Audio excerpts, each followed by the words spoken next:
Mic on. All right. Good morning, everyone. How's it going today? I hope you guys are doing well because today is a good day for me.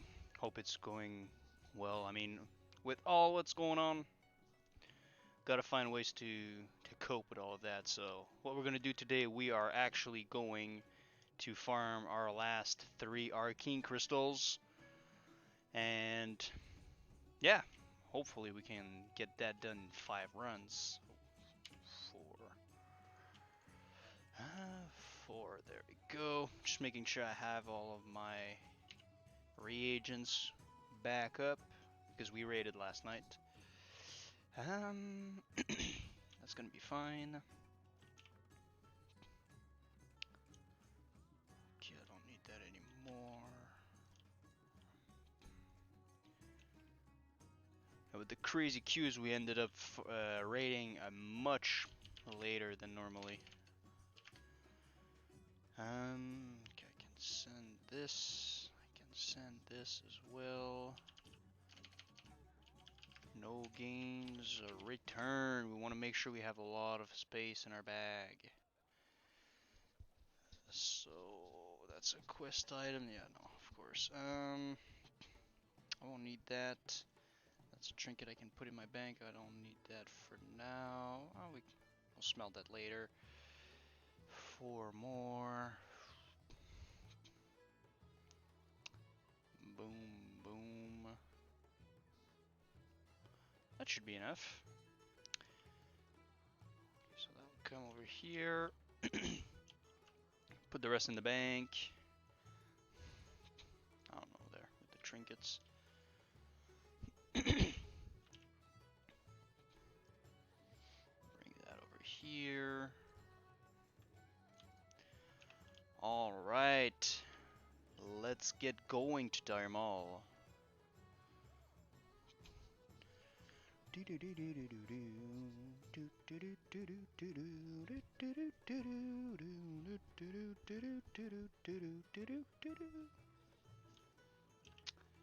All right.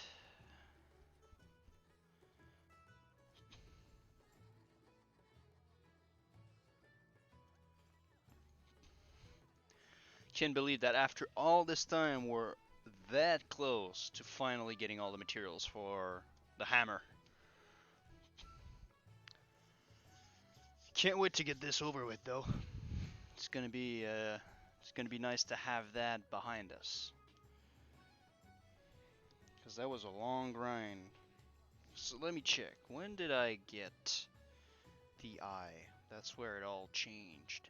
It was in December.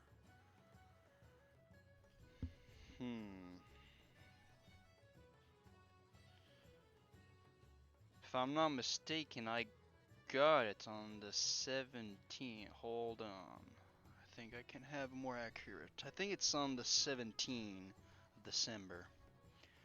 So that's been only 3 months. It felt longer than that, I can tell you that. I think I made a post about me receiving the IES. That was on the 11th. Okay, so I got it on the 10th, December 10th. And okay, so it's been 3 months and a half, basically, give or take. 2, 3, yeah. No, almost 4 months. On the 10th of April, it's gonna be 4 months. Damn. That surely felt a lot longer than that, but by next week I actually should have all the materials, unless I'm extremely lazy or I am really busy, but I don't think that's gonna be the case. Like, what else do I have to work on? It's funny, he's in the guild social distancing, but he ain't social distancing right now. He's just trying to kiss me. Ugh. Get away from me! Oh. Grab the boat. Get on the boat.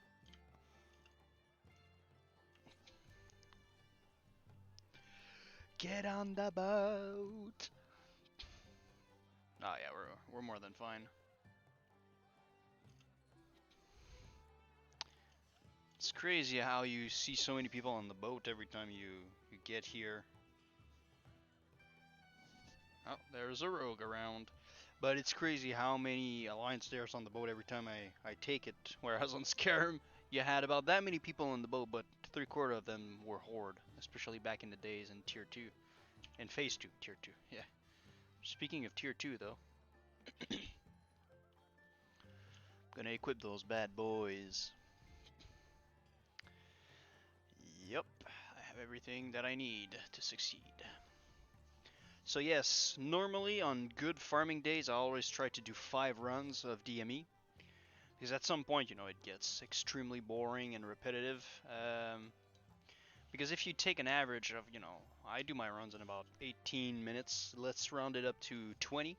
That's 100 minutes. That's almost 2 hours. You know, it's 1 hour and 40 minutes. So eventually, you know, it's the same thing over and over. And you always need to be careful and alert because, you know, if you're not boss fighting, you are avoiding the patrols. You're trying to avoid the boss, and you know. And then when you're boss fighting, you need to take care of the sacrifice in the line of sight with Zevrim, and or you need to manage your mana. It's not necessarily the hardest thing, but eventually, you know, it gets long. So I try to do 5 runs. It's a very good number. Keeps me busy for a while. So that's what we're going to do today. On stream, 5 runs. That's what I promise you. Then we're going to come back. We're going to smelt all the thorium that we got. And yeah. Hopefully we can send 3 arcane crystals to the alt. Then I think we'll see with the time. Because I'm not exactly sure when I did it 2 days ago. When I crafted my... Well, I transmuted my Arcane bar. But yeah, we'll have to see. 2 hour... That's what I predict. Sometimes I answer a question and I'm not too going too hard. So 11:30, yeah, I think we should be fine for an Arcanite transmute. We'll have to see.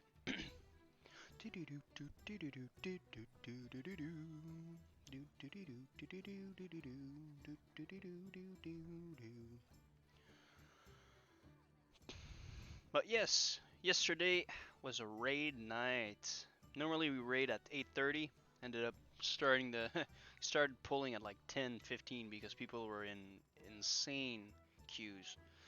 But yeah, yesterday we got an arcane infused gem and some pieces of tier gear from Razorgore Velstraz. Did we get anything interesting? I don't remember. Broodlord.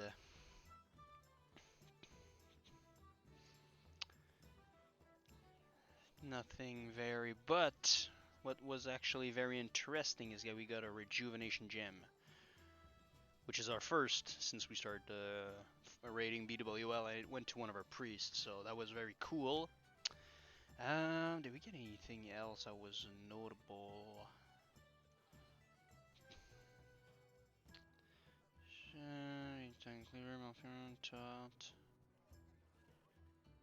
You got a Aegis of Preservation, but it's not really all that cool. I was like half asleep when we did, but I remember we got the belt, the cloth belt, with 2% hit with spells from Chromagus, and from Nefarian we got the axe, Edge of Chaos, Cruel Shorok, Edge of Chaos, we got that, and we got a Therazane's Link, again, if I'm not mistaken, and whatever else. So it wasn't necessarily the best night in terms of loot. For MC, what did we get again? Pretty standard. We got a Obsidian Edge Blade, which, you know, that was kind of cool because the last one we got was like in the first weeks where we started raiding Molten Core, so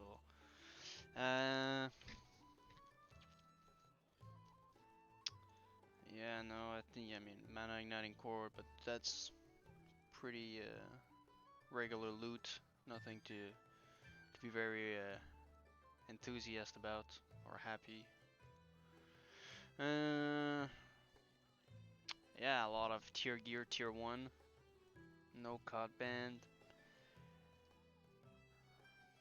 Yeah, so on top of having to wait 2 hours,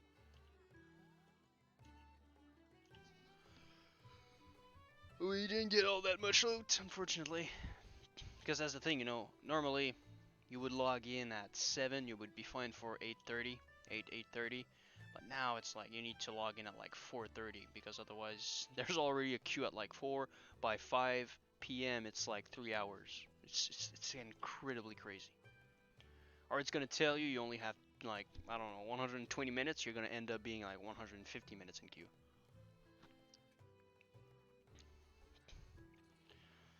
So yeah, it's very like that being at home thing and being quarantined is, you know, it's just is a good thing to do and all of that, but you know it's kind of affecting the server very hard, which is why I am doing the stream a little bit earlier today, so then when I have some other things to work on later today, I can make sure I don't need to be in game later during the day.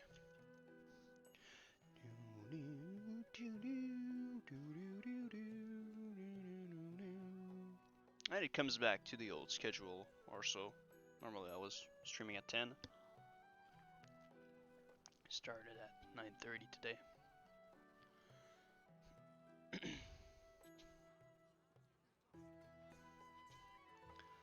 We are almost there.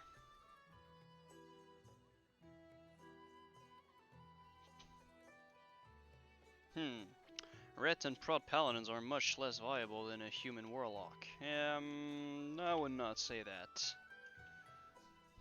I have evidence that proves you wrong. That's what's very cool, is that our main tank in some fights, because well, I mean we have 3 tanks, Warrior, Druid, Pally, but I mean our Paladin is main tanking some bosses. Every now and then, it's not just like one boss in BWL and then one in MC and he's like, yeah, I can roll on the loot. No, he's there and he's doing a good job.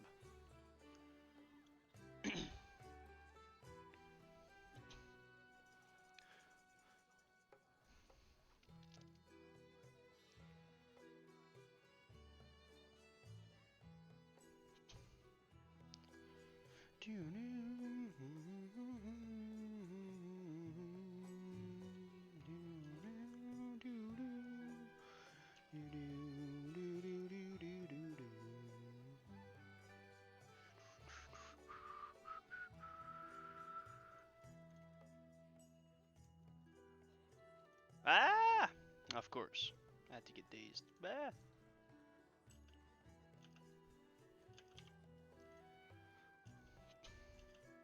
these guys hurt. Thank you, fuck it.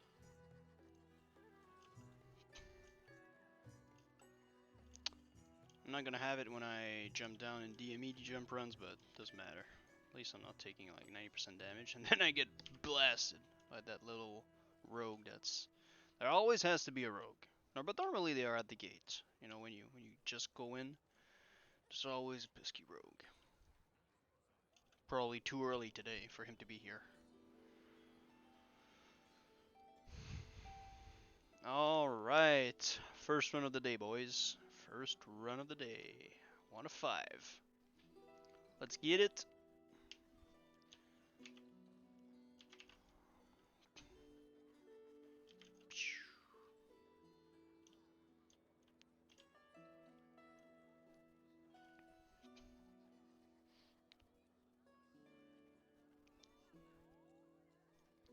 Alright. Switch to fine herbs. No, we don't have it. I could use bubble, but what? Okay, true.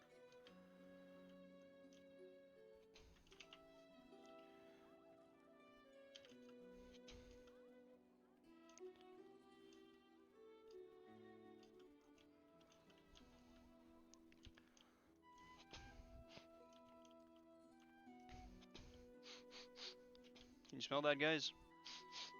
That's the smell of an arcane crystal. You can smell them from far away.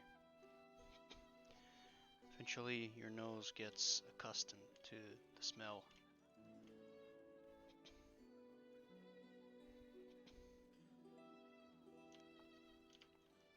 I have a good feeling for about today. We're gonna be good. We're gonna get rich.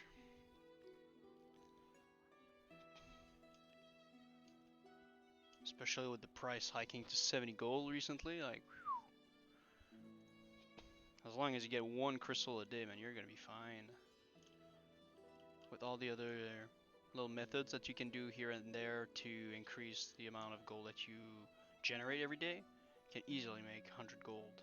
If you already have like 70% of your income from one item.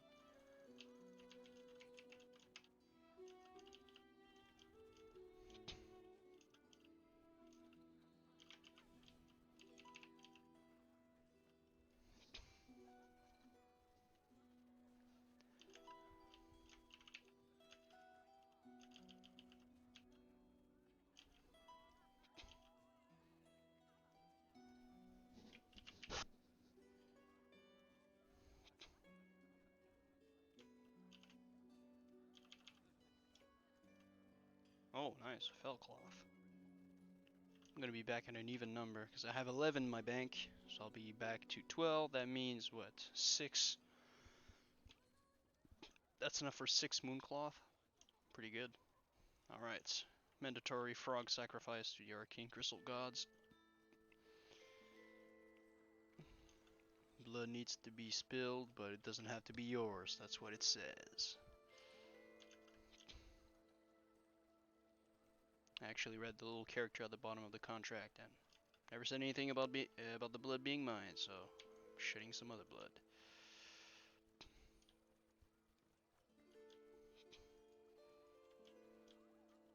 That's something that I recommend if you ever want to scout things, because you're in third-person view. Ah, God, actually, yeah.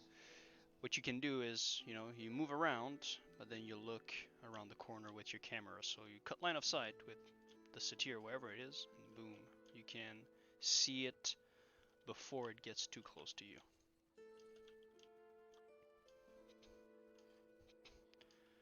When it comes to the satyr in the tunnel, I don't really like fighting it all that much, because then afterwards that means I need to wait for my resources to get back to 100% before the boss, because that's very important for that one. Well, I mean for both boss encounters, but especially that one. So it takes a little bit more time, and I don't really like that. And or I need to use my mana enriched biscuit, because I always forget to get my mage food. That doesn't matter. So that's why for this one, it's kind of I don't really want to fight it if I can. So that's what we're doing. But then after it's out, and no, that ghost mushroom is not gonna be there. No ghost mushroom in this run. That's pretty sad.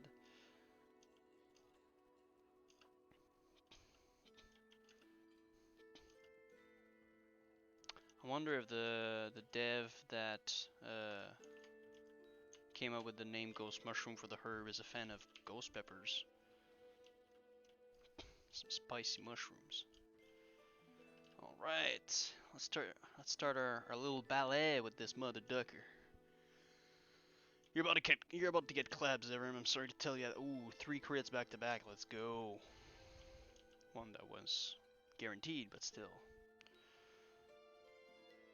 Can I? No, I can't change it.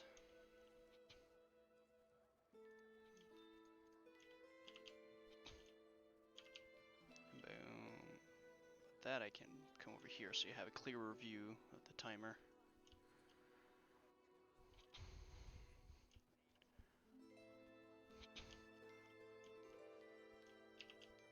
Let's give us a little challenge. Just get the 5 runs without a single sacrifice. Let's up the challenge a little bit. Because yes, it's easy, you can get out of it, but let's push it a little bit more. That will require precision, but it's always good.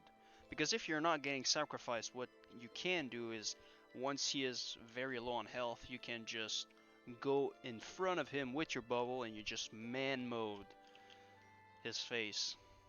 So you consecrate and you cast everything you can. And you don't have to worry. Oh, no way. I was behind, but it got resisted. That means it went through. Holy schnitzel. Because right now I have 111 shadow resist with the Gift of the Wild. Wait, what? Am I missing a piece? That means I would only have 91 otherwise?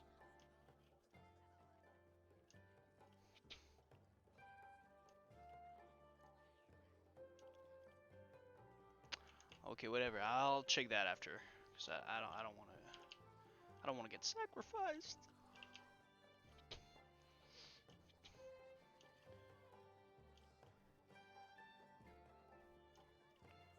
But in order to have the kill as quickly as possible, you really want to make sure that um, as soon as your exorcism gets off cooldown, that you cast it right away. It's a little bit harder to gauge, especially if you're starting and you're learning to go with the the holy shock because it's a shorter range, so you need the boss to be closer, obviously. But for the exorcism, he can be standing around here, and he can be. I think if he's on the rock or just a little bit before, you're gonna be fine. So you just peek out, boom, and then you come back. Like this, boom. So yeah, you make sure you don't waste time. You just keep going. You just boom, boom, boom, boom, boom. You blast his face.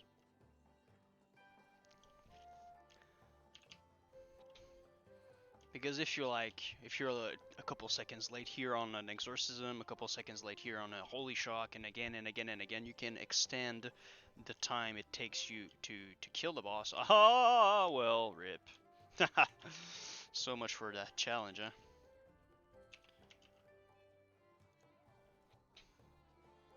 Boom.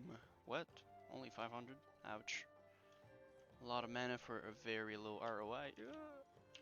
But I mean, at the end of the day, it's not a big deal. But if you really want to make sure that when you get sacrificed, though, it throws it. It's like taking the bull and just shaking it, and everything is not in order. After that, you need to replace to put things back in their place.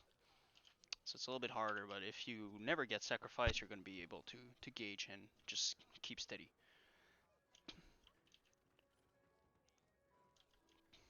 Because I've been trying incredibly hard to beat my record of 5-minute 12 on the boss, but ever since I'm not able to. It's like I'm trying too hard. And when I got that record, I was not even trying. I was like, oh, whatever. The record before was like 5:35 or 5:30. Crazy, something crazy. Next thing I saw, God damn it. I am not paying attention. Oh, but we only have one. Oh.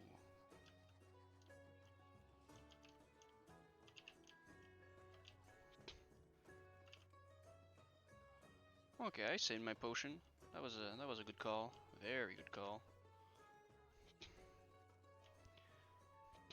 But that's the thing with this boss, because you're playing with like the line of sight and you know, you're playing with a mechanic that I think shouldn't really be there, but it's there somehow. So sometimes it will work. Sometimes you'll be kissing the wall, and then you'll see the little symbol on top of you, and you'll get sacrificed. And you're gonna be like, what? Other times you're gonna be like, wow, damn resist. Sometimes you're gonna be like right here, and it's not gonna affect you. But sometimes you're gonna be on the wall, so you have to take that in consideration. It's not a matter of you not mastering or you sucking. It's the game.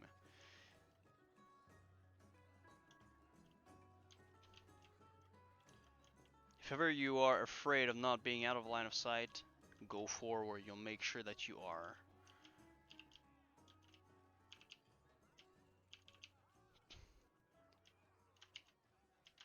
That's the scary part, is when you start bringing the mob down to 20% and lower. So then you need to cast.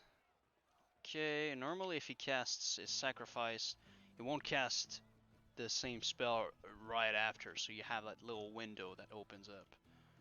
But sometimes he will, you know, but most of the time he won't. Like the way he behaves is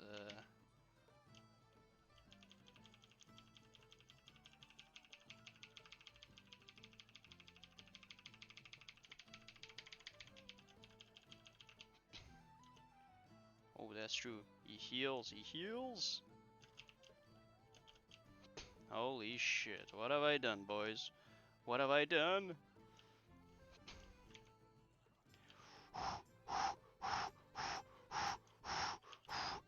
Whew! That was close. That was extremely close. But we made it, so you get to see how to survive even in dire situation. That was all planned, guys. That was all planned. Don't worry about it.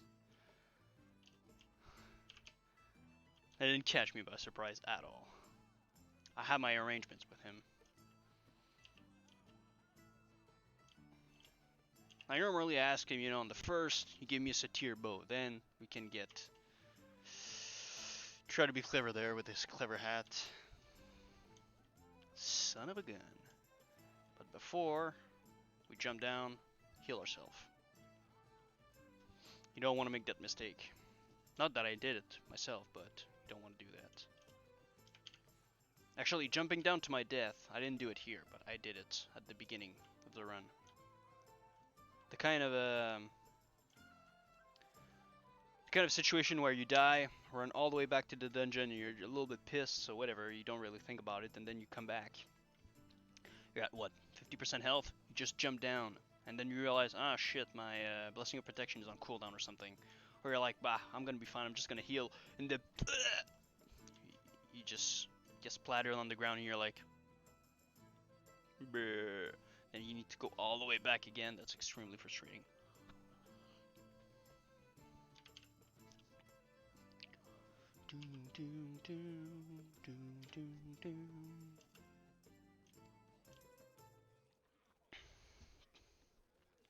Alright, so that means we don't have any more healing potion. Which is problematic, but it increases the challenge. Makes it funner.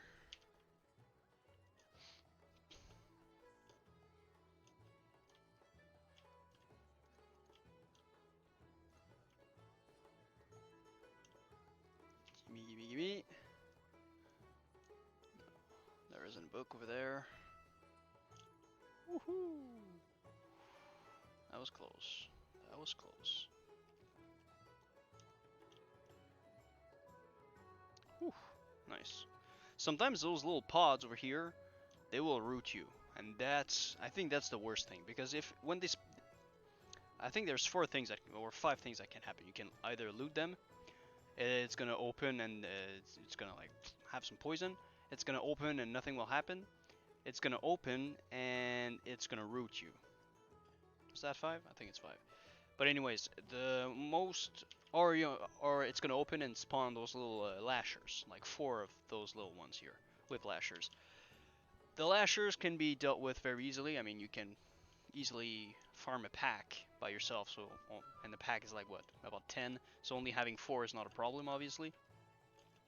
The poison on the ground, you just get out of it, or otherwise you just take maybe a few ticks until the patrol goes away, and then you get out of it. You won't take all that much damage anyways. If it opens and nothing is there, that's fine. If it doesn't open, that means you could loot it, because there's like a little lasher decoy that you can loot that attracts the attention of nearby mobs.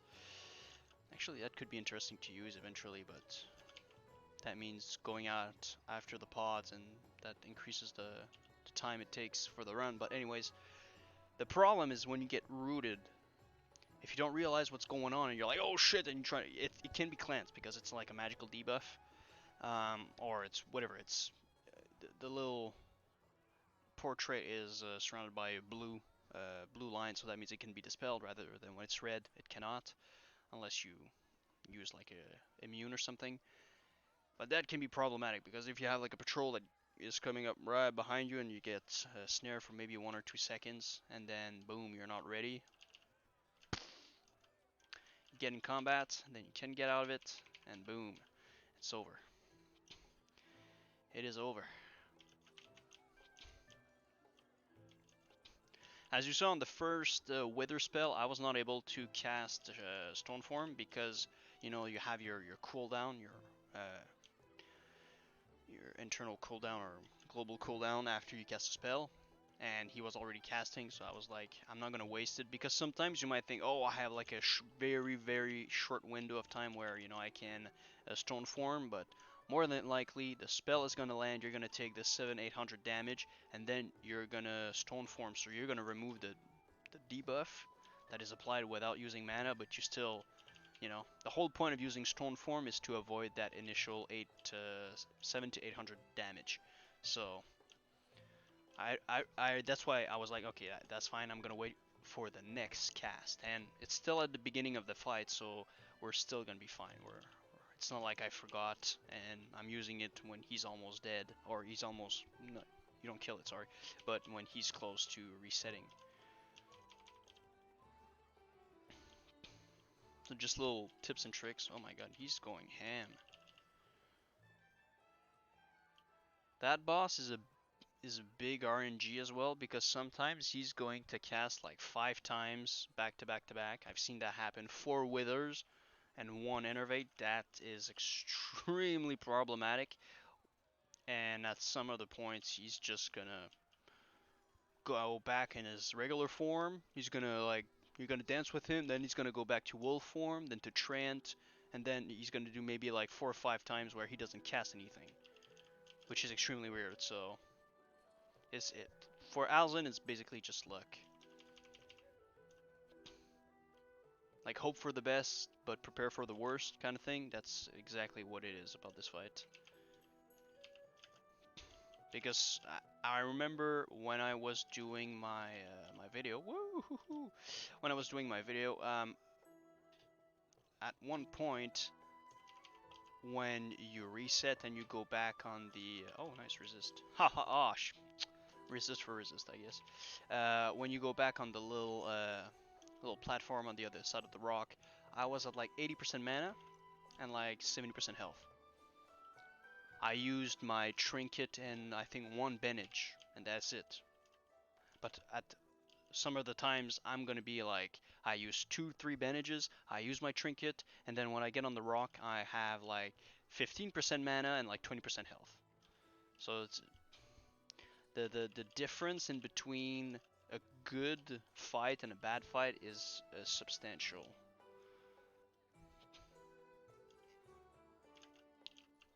And that's the best time to use your bandage. Like I did earlier, I didn't do it properly. And as you saw, that's something else I want to talk after. You want to make sure you use the maximum amount of time that you can bandage, because when I did it earlier, I got maybe like 4 or 5 second worth. But you want to make sure that, because it's going to give you the debuff nonetheless, you want to make sure you have the most uptime. So when he's in Treant form or wolf form, just wait for him to cross the pillar over here, and then just, he's gonna have to go all the way back, and then that will give you your 7 to 8 seconds worth of healing. Mr. Red Spy. Yes, the guild helped me. What happened is that I started with the ingots. Then I'm gonna come back to the run. Actually, I'm gonna talk about the run. I'm gonna come back at you in just a few seconds. As you saw, if he starts casting when he is like about there, and then he goes in the corner while he's casting whatever, he's gonna be too far from you to cast. So basically, his cast will just cancel. So that's not something that I encourage you to try to gauge every time, but if you see that he's going back and he's in the corner where he can get up the ledge, like over here, like really the corner where he is now, and he's casting, he's going to be too far. So if you have a wither that you see is incoming, but he's very far away, it's not going to land, okay? So that's something, if you can try to I'm gonna try to show it to you. Okay, it should be. Oh, okay.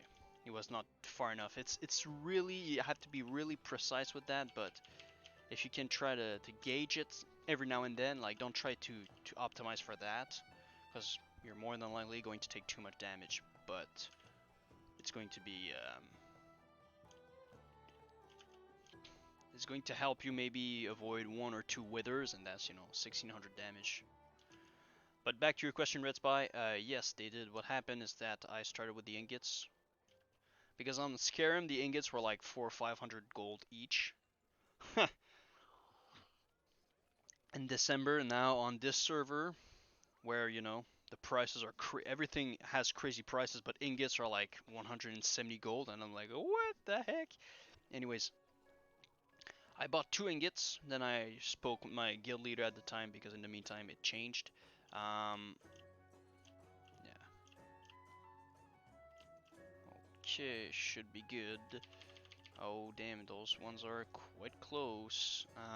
But I talked to my guild leader, and there were some in the guild bank. There were some ingots. He had 6, and I had 2. I needed 8. That was perfect. Instead of paying them 400 gold, he told me 200 gold per for 6, 1200. I'm like, okay, that's fine. Boom, paid that. Then the essences of fire, the fury core, the lava core, he gave them all to me for free. For the dark iron ore, I mine them every time I mine them pretty much every time in molten core. So at some point, I just kept them to myself, and one of our guild member was able to smell dark iron, so I sent the mats to him, and then he was able to smell that for me, so it didn't cost me anything. Bloods of the Mountain, I got a little bit of help from the guild bank, but there were like maybe 1 or 2 during the molten core runs. Sometimes I would mine, other people would mine as well to get their skills up easily. So when they got Blood of the Mountain, they would give them to me. But I think I bought like 5 out of the 10 that I needed. And for the Arcanite bars, I've been working on them myself. But I've had help from guild members for the transmutes. Damn.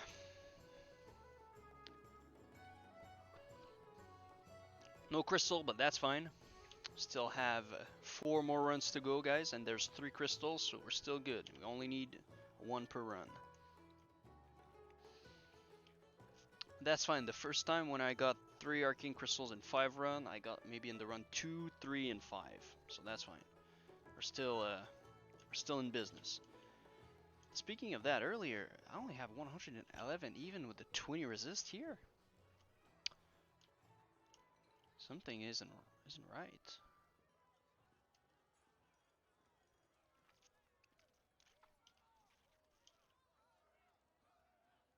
I used to have more. Yeah, like I said in the video, you know, I didn't think it would work when you're not in a group, but yeah, reset on all instance, boom, has been reset. You don't even need to log out if you're alone. So, makes things faster.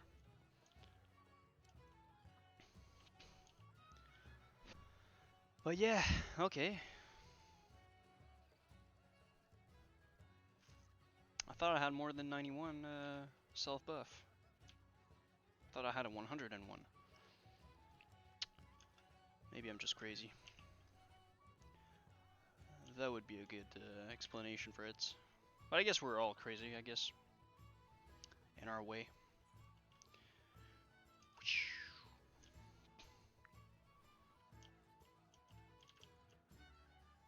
So in one run we got 4 dream foil, 1 fell cloth, 4 a rune cloth, 6 den stone, and I think we already had 4 thorium ores, so we got 7 thorium ores. Decent, and we got the clever hat. That's really something I wish I could bring, but that, oh.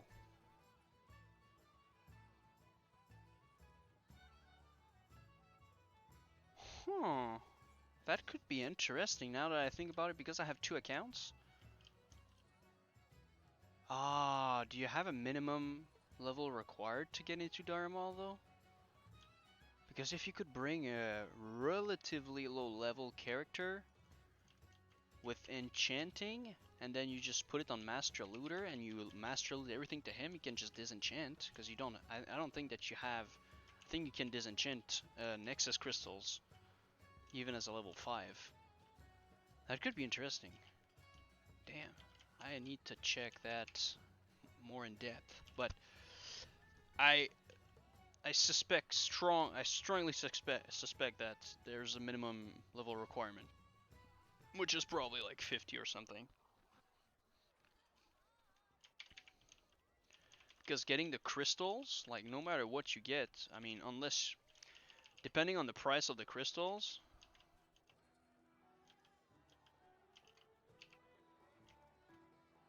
Aha! Heh, too far for you, mother. But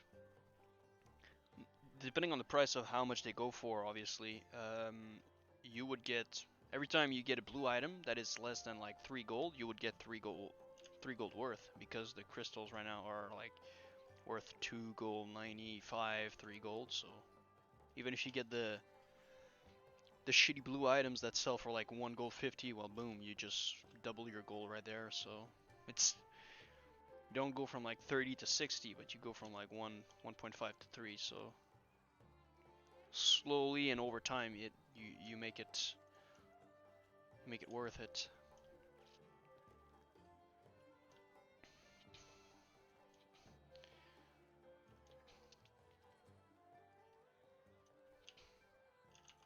Ah, that's fine. I didn't like him anyways.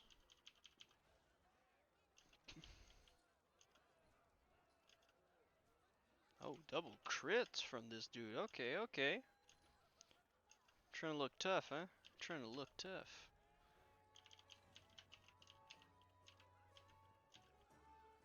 Important not to waste your divine favor on this dude if you're fighting it, because you will need it on the boss. And that will offset you a little bit.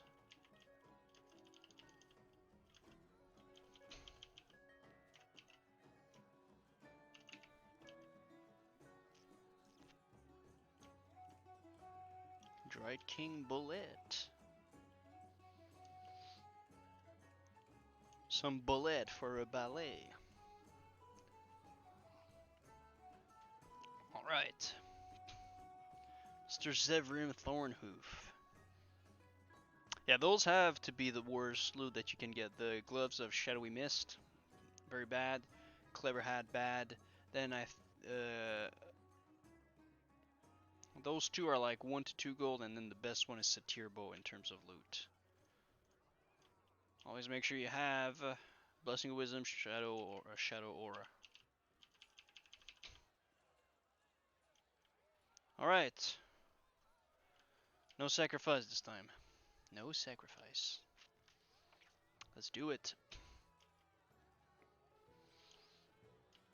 If you're very visual, try to stay behind that line here on the rocks and you will be fine. Okay. And as you see, if you stay too close, he's not gonna come back. He goes like up and then...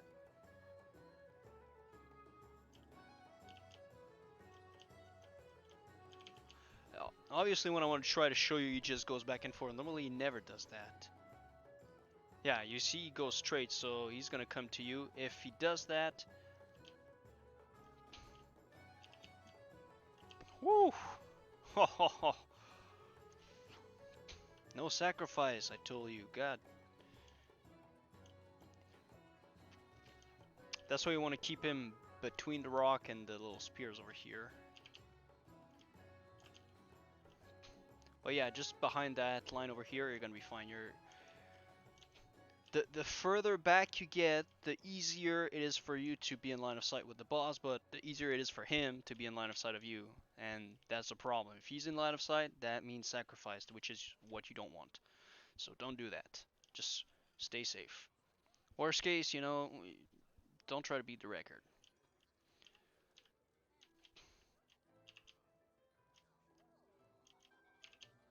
Nah.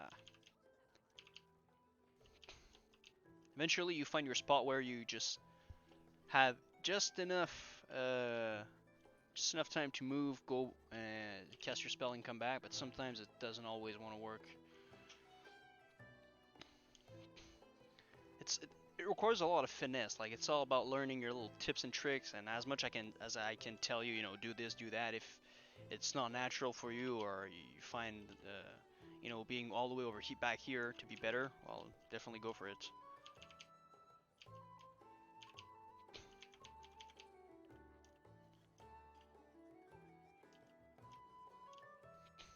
Sometimes, like you saw, I went back in line of sight, but he kept going like if I was out of line of sight, so it's extremely weird sometimes. You just have to accept it, and you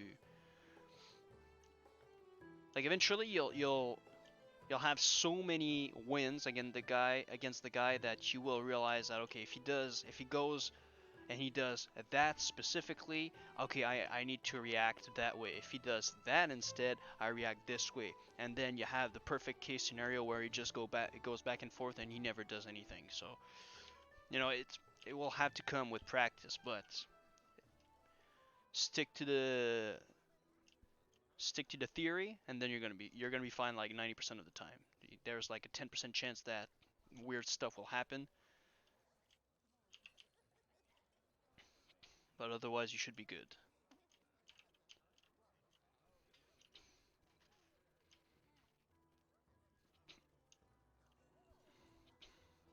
Okay, 50%. Yeah, I'm definitely not beating that record.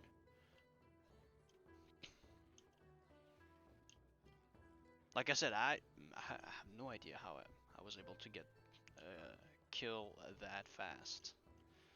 Probably has to do with how the spells are being rolled, because, you know, it says deals between 407 and 453 damage. I probably got a lot of high rolls for the spell damage, and then when I got a crits also. If you can get crits on Hammers of Wrath, oh, like right now with my gear, I'm critting for almost 1300. That's very, very good. So definitely something that you want to try. Like, if you can get some crit on your some spell crit, it's worth it. Like, I would go for spell power before spell crit, unless you have like a very good amount. Especially if you have holy power, it's gonna help you, because, you know, Hammer of Wrath is a holy spell.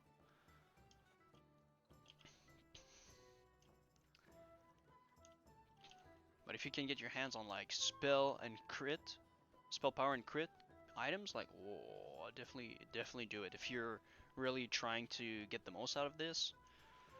Because, like, as you see, I could be in full cloth right now. Like, a little bit earlier, I took a white hit, just fine. You know, sometimes it's gonna happen.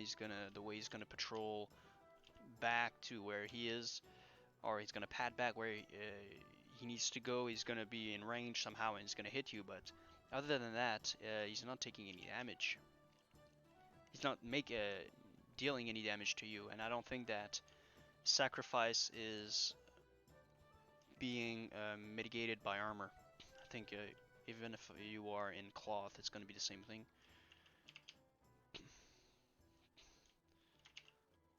Okay. If you're in the situation where you have your bubble up because, you know, whatever, you've been sacrificed at first, but you got out of it. Ooh, clutch resist. Wait for him to be like, yeah, how? 9%? Yes. I'm gonna man mode you. Just man mode him. Boom. Huh. Guess what I have cooking up for you? Boom! Oh yes, a tier bow and another fell cloth. Let's go, boys. Woo!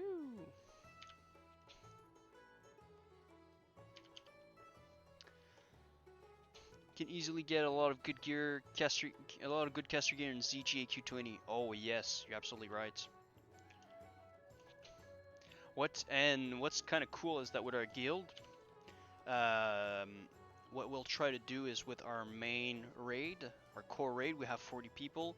Instead of but we have other people that also swap in and out, and we have people have alts and stuff like that. What we are planning to do is do maybe 3 groups of about 15. So that means it gives you even better chances of getting good gear. But you're definitely right, Red Spy.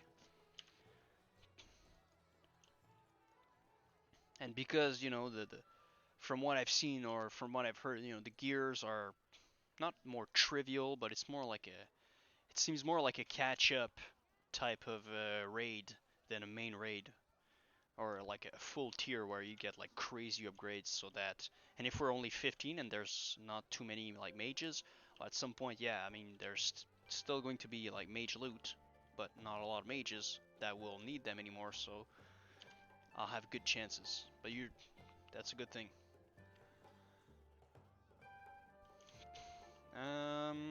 Mr. Gore, I love to play Paladin. I really want to play Holy Prot, Light Forge Armor. Um, I, well, for beginning, it depends what you mean by beginning. I would say yes, but as soon as you can, if you can start getting some death bone pieces. Um, where are my death bones? Skolomans. If you can start getting death bone pieces, as you can see, a lot of stam, a lot of defense, which is going to be important if you want to tank. It's important nonetheless. And then mana per 5, and then for the set bonus you have increased defense, armor, resist, and chance to parry. So that's going to be important because the boots give you like 20 stam, some defense. The chest give you 12 stam, a lot of defense, mana per 5 as well. The gloves, you know, it's only 3 stats, but 3 very good stats. I would try to go for that ASAP.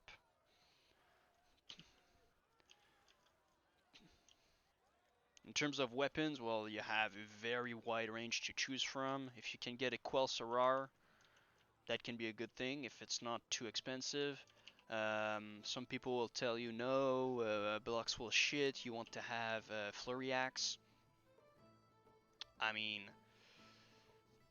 it's alright, I guess, but it really depends on what you want and what's the price. What are you willing to pay for? But yeah, Deathbone, you can go maybe Stockade Pauldrons as well for extra defense and good amount of stam.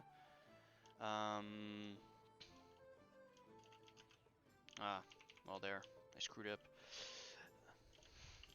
I was thinking too much. Yeah. In terms of trinkets, there's a good one in BRD from the last boss, Emperor Thorisan. It's the Force of Will. If you can get your hands on that one, that's very good. What else? I'm trying to think about our Prot Paladin that is one of our tanks. He's got that. If you can get an Iron Foe, I mean, you look like a badass, and with a Skull Flame Shield, that's also another good one.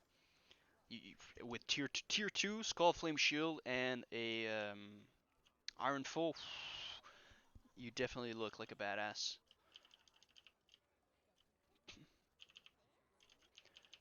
Found to be more holy for raid and tanking dungeons or play for PvP.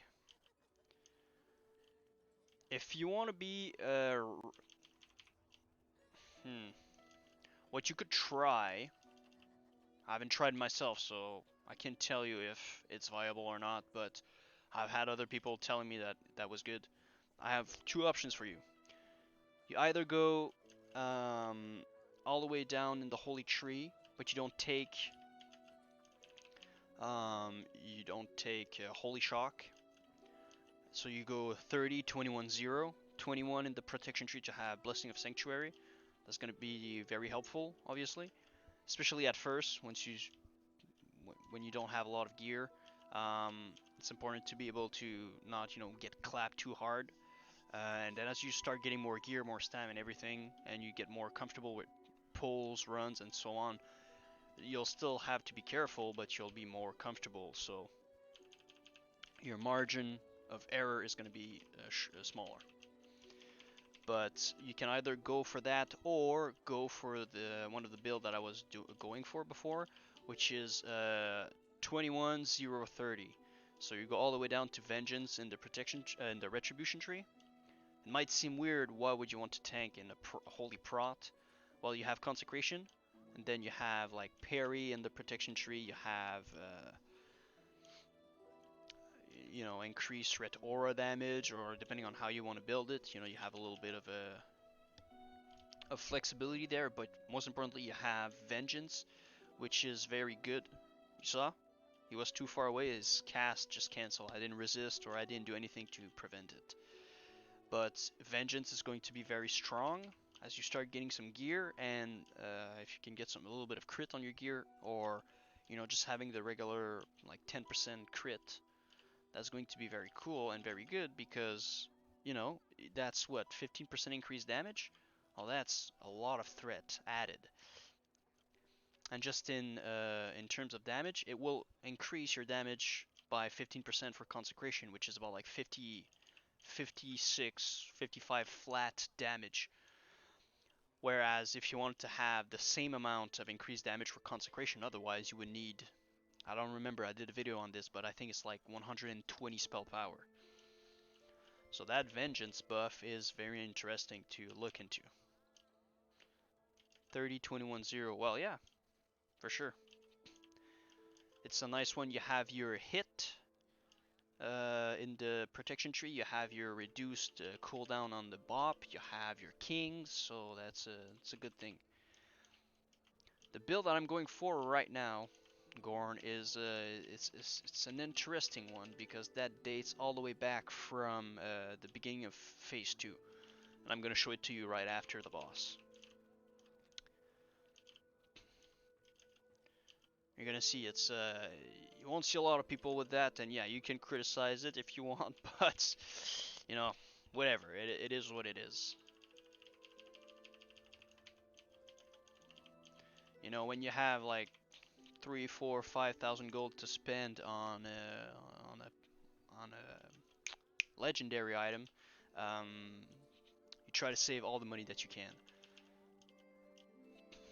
And I like having access to Seal of Command. I've had Seal of Command since I started playing, and since I was level 20, so I don't know, it's just rip. Oh, damn. 466. Something that you need to learn is that every time you see an NPC casting those arcane missiles, you have to expect that those missiles will hurt like a madman. Okay, so the build that I'm going for is, you know, standard healing theory in the holy tree, but I have some PvP talents because, you know, like I said, beginning of phase 2. So this unyielding faith, if you didn't want to go for that, you could go 1 point here, 2 points in blessing of wisdom, or 2 out of 2 wisdom and 1 out of 3 lasting judgment. And then I have all the way down to an eye for an eye. Pursuit of justice is amazing. Okay, just keep that in mind. And yeah, standard red theory for PvP. It's funny how everybody is just coming at me and the boss is just there like, heh, don't mind. Okay, hold on. Just looking to farm Chris if there's a minimum gear. Minimum gear, I would tell you, as long as you have 30 shadow resist a mark, as long as you have 30 shadow resist on your gear, and that you have, you know, about 4,000 health, 4 or 5,000 mana, you should be fine. It might take you longer than me, obviously, because you're not gonna have all that spell power, but what you really want to do is survive the runs. You want to be able to do them and, you know, clear them from 1 to 100, from 0 to 100. Don't really care too much about making them faster, because if you try to do them too fast, that's where you start slipping, you die. Oh, 3 RTVs, boys. You start slipping, you die, then it takes you, you know, a lot longer, you know. Would you prefer to fight the boss maybe 2 more minutes, or run all the way back to the dungeons, then back to the boss, then reset the whole fight, and that takes you, you know, 10 more minutes, you know? So yeah, I would say 4,000 health, 4,000 mana, and 90 shadow resists when you have your shadow resist aura on. So 90 minus 60, that means 30 on your gear, or from buffs. If you have I don't know, a druid on another account or a friend that is farming whatever in Dire Maul, and he can give you a Mark of the Wild. Boom, that's 20 right there. So that can be very good for you. And then over time, you start getting some tier 2 gear. Like Red Spy said earlier, you know, AQ and ZG20. AQ20 and ZG are going to be other good opportunities to get some caster gear, and you're going to be fine. There's not like the last fight might be a little bit tougher, but to compensate for that, if you don't have all the gear, bring some good potions if you can. If you have like an alchemist or a friend or something, don't try to spend too much because you don't want to spend 50 gold to do 2 runs and then you end up making 70 gold, But boom, there's not too many requirements.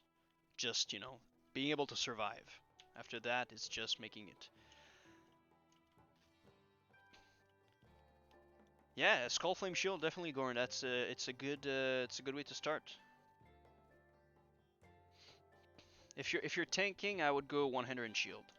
If you're speaking about the runs here, anything that gives you the best offensive stats. But I would not tank with the two-hander. I've seen people I've theory crafted and I've talked with Avargs, which is a good friend of mine, and he was talking about two-hander tanking with the two-hander in Nax gear, and he was tanking or he saw a friend of his tank Ubers in full red spec, or the holy red spec that I was talking to you. Yeah, I don't really care about Grimm's Blood, to be honest. And he was able to do it, but I mean, we're talking like Nax gears in Ubers, so the difference in terms of stats is incredible. But otherwise, tank with 100 in shield.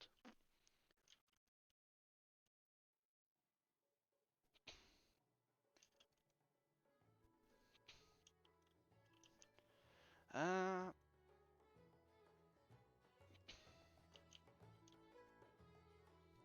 yes, absolutely. Bring. Ah, gosh. Um, definitely. If bring potions. If you haven't done those, what? If you haven't done any of those runs before, bring like I said in my video, bring health potions, mana potions, a good amount, full stack of heavy runecloth bandages. If you end up killing some Satyr every now and then because you're not paying attention, um, you'll start looting some runecloth and keep that runecloth to make more bandages. So, like I said, you don't have to spend, and you're self-sustainable. Bring all of that. Bring mage food as well. Don't do as I do. Don't go going too fast and forget about everything. I mean, worst case, you can go with enriched mana biscuit, but they are 12 silver a pop, because I think it's 60 for 5. So I mean, eventually when you have like 1600 gold, you don't really care about spending what 2 gold 50 for a full stack that you use over what 15-20 runs. But if you really want to maximize your mana, your health, your gold, your efficiency, and everything, grab some mage food. I mean, you don't need major mana potions because these will cost you like 3 gold each. You don't necessarily need superior mana potion, but get some greater mana. What? Oh, okay, no, that's true. It's not this one that I fought. Anyways, but bring consumables. You're better off bringing too many than not enough and being like, oh shit. Because when you go to Dire Maul, you at least want to do like I would say 3 runs at least.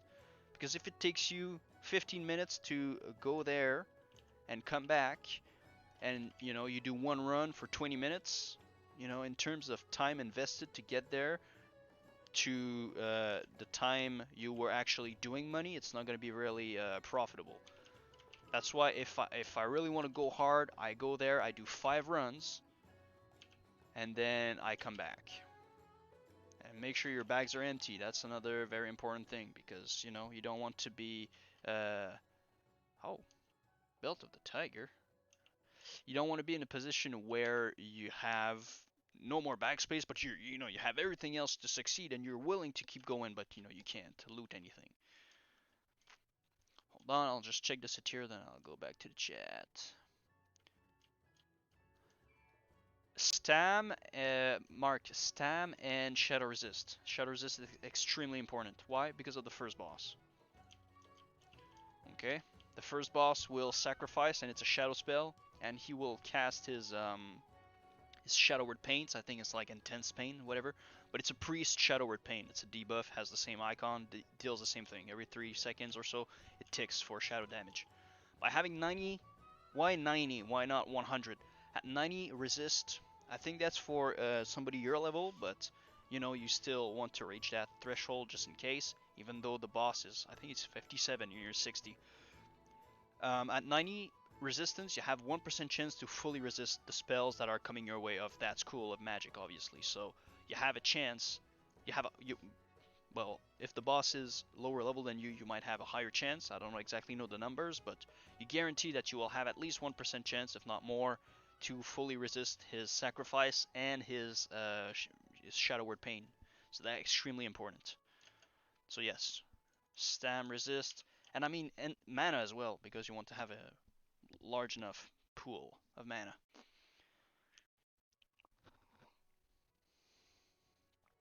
Yes, Gorn, tier 2 is the most versatile set of gear for the Paladin, in my opinion.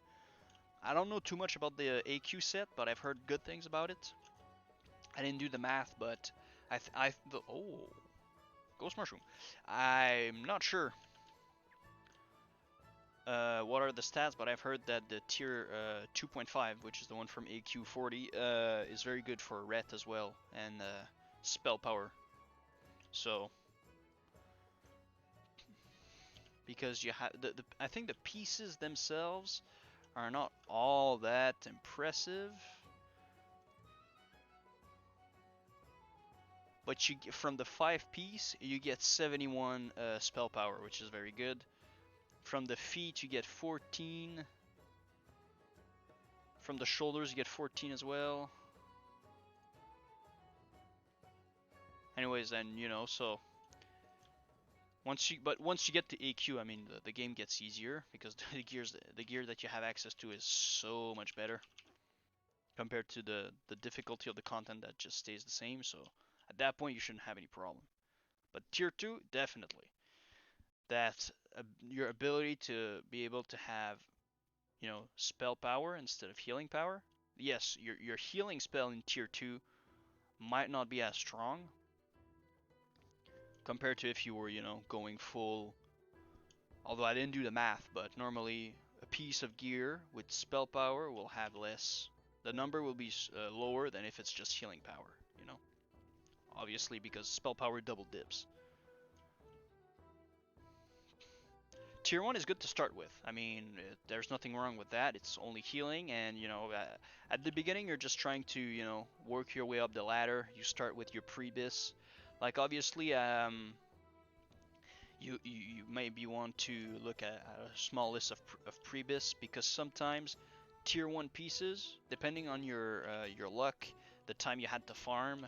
I mean, I started since day 1, so I'm gonna have I had more time to farm pre-bis content than probably you, because I mean you can legitimately start with green gear at level 58, get into an MC run and start getting some loot if people are just feeding you all the loot for paladin and healers, because for example they don't need it anymore. You can be very lucky. You don't necessarily need to go for pre-raid bis, but from my experience, and I've tried it and I've seen it in the logs and all of that, pre-bis items are most of the time not going to be your Lawbringer pieces, which is your tier 1. For example, for the chest, the pre-bis is the Robe of the Exalted from Baron in Stratholme Undead. You have gloves. It's not going to be your tier 1 gloves, it's going to be the ones from, I think it's King Gordok in Darmal East. Your belt is not, your pre-bis belt is not, and you know, even if you compare them to tier 1, not just being like pre-bis versus raid gear, you still have belts that are better. You know, you can go for a Corehound belt, or you can go for the Sash of Mercy. Those are better in terms of healing stats, etc., etc. So you can consider tier 1.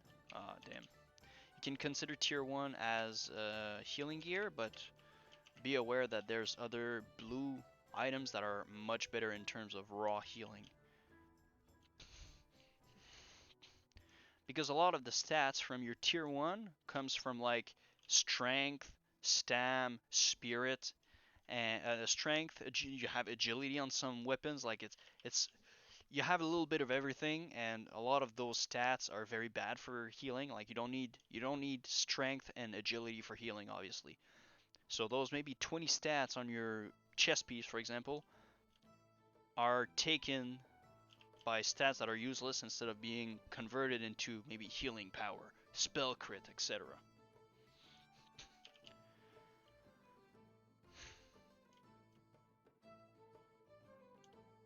Yeah, I can show you. There's like I'm enjoying the game. I'm not going too hard on the min-maxing, although I'm interested in that. And you know, at this point, I realize I itemized my paladin not very well, in the sense that, you know, I had tier pieces that were dropping and I was just, they were given to me and I was equipping them, not thinking that, oh yeah, I mean, this blue item that I had was actually better. So I'm realizing that I'm a little bit behind in terms of bis gear for healing, but at the same time, you know, I'm doing my part in the raid, and most of the time I'm not even, you know, I'm just spamming heals on the tank, and even if I'm doing a lot of overheal, I'm making sure he doesn't, there's not a short window of like 1 second where he gets dropped from 100 to 0. So it's as important. But if you want to have more information on like this item, you can go on Wowhead. I can show you that after. There's in the tools, I think, there's there's a section for every for abyss gear for all the different specs for every class. So you can take a look at this, and you know, it allows you to get to know the items to look forward to, and then you're like, oh, okay, well, I have whatever this piece of gear. Oh, it turns out to be bis, even though you might not realize it is. So I can show you that after, for sure. I've never used Icy Veins, but I use Wowhead though.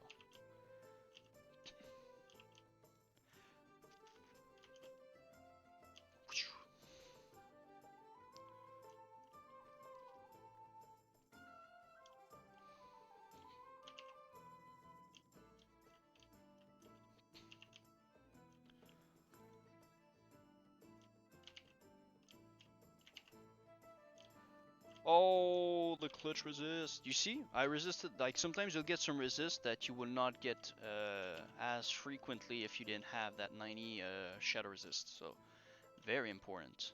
Oh, another satyr bow. Yes, sir. Freaking right. Let's keep all the loot here so I remember which run we're at. So we're at our second run. But yeah, let's just wait a little bit. Oh wait, that's not what I want. Hold up.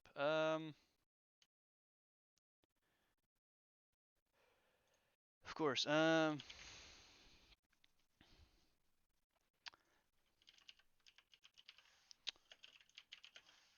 Butterfingers Incorporated. Okay, so hold on.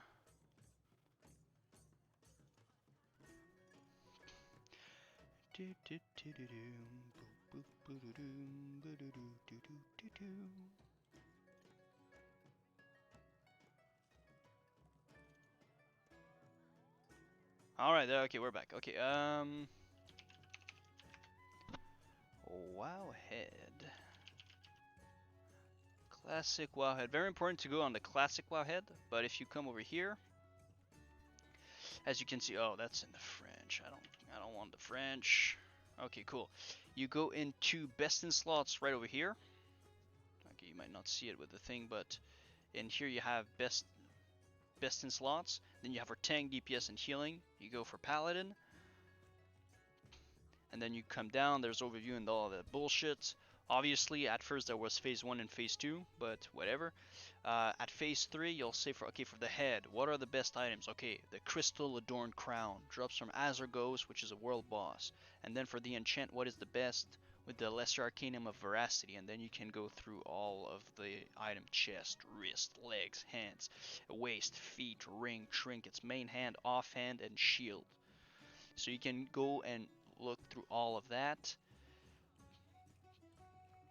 And for phase 4, and then you have your raid.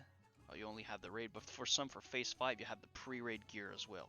Insightful hood, animated chain necklace, and so on. So on Wowhead, this is a very good resource if you want to know what are your biz. But at the same time, like I've been saying, one of my good friend, which is a friend of the channel, Avargs, he likes to theory craft and he likes to come up with different things. He is actually rocking a full set of spirit gear with the Green Dragon Scale set. If you don't know what the Green Dragon Scale set is, it basically is a 3-set bonus, 3-piece set with a 3-set bonus that allows 15% of your mana to regenerate while casting. So the same it's the same thing as having the talent for priests and druids, if I'm not mistaken. So at that point, spirit becomes more viable. You still don't have, like the priests, the ability to have a conversion of some of your. No, there's nothing. You don't have the ability to convert some of your spirit and healing, in plus healing, but still is very good. And he goes for that. He's more of a pioneer in terms of coming up with ways, and it's working. Like it always has to do with who you're playing with and what you're trying to try. But yes, there's the cookie cutter builds and pre-biz and stuff like that you can go for, but you can always think outside the box. And I think the Paladin, with its toolkit and all the possibilities of gearing anything from cloth to plate, really allows you to have some more interesting playstyle and more interesting builds and stuff like that you would not have access to if you were a priest, for example, because you're only limited to only cloth. Yeah, no problem, man. Happy to help you.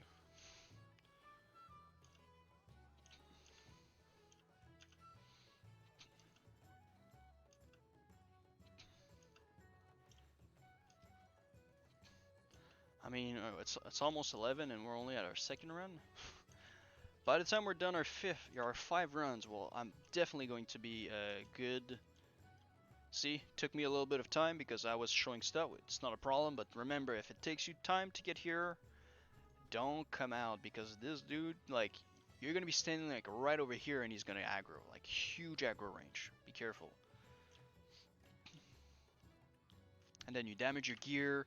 You need to subtract all of that gold that you will need to repair from the profit, and no, that's it's not something that you want. Oh, we got a book! We got a book! But I won't fuck up this time though. Because yesterday I was about to open the tome and no, I got hit, and you're not able to reopen it. Pretty new in Classic WoW. How is it with rank PvP and WoW? Okay, nah, man, yo, there's no stupid question. If you don't know, you ask. Like, there's still, like, some people think, and it's always quite funny to listen to them, but people think that, oh, because I'm a content creator, like, I should know more than the norm, but there's still things that I don't know, and that I look foolish for not knowing. So don't worry, but what happens is that when you want to rank in Classic WoW, you're basically competing against everybody else that is ranking. So every week, ladders will reset, and basically if I spent 16 hours a day for the whole week farming and in a pre-made with my boys, and we've been slamming ass, and we've been we've been very, very, very proficient in the way that we farm honor. Well, I'm gonna be very high in the ladder. I'm gonna be maybe in the top 10 players. So at the end of the week, if we're all starting from rank 0, let's say there's the patch drops and we start farming. I end up ranking, you know, number 5, and my other friends are 1, 2, 3, 4, and 6, 7, 8, 9, 10, because we've been farming Warson Gulch as a group and we've been slamming.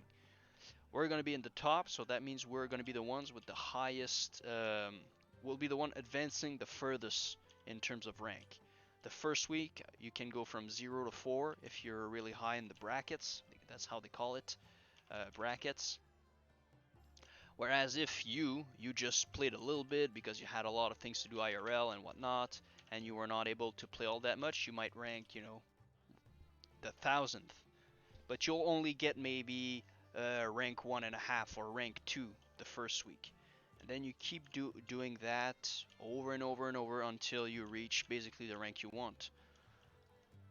You know, if you want to go rank 14, that means you need to play, you know, a lot of PvP consistently. You need to win. You need to get all the honor that you can have access to, because you're always competing against other people. So if 1 week you're taking a break and you've been farming for like 3 months to get your rank 14, but I don't know, you're hospitalized, you need to take a break or something, well, you're gonna fall behind.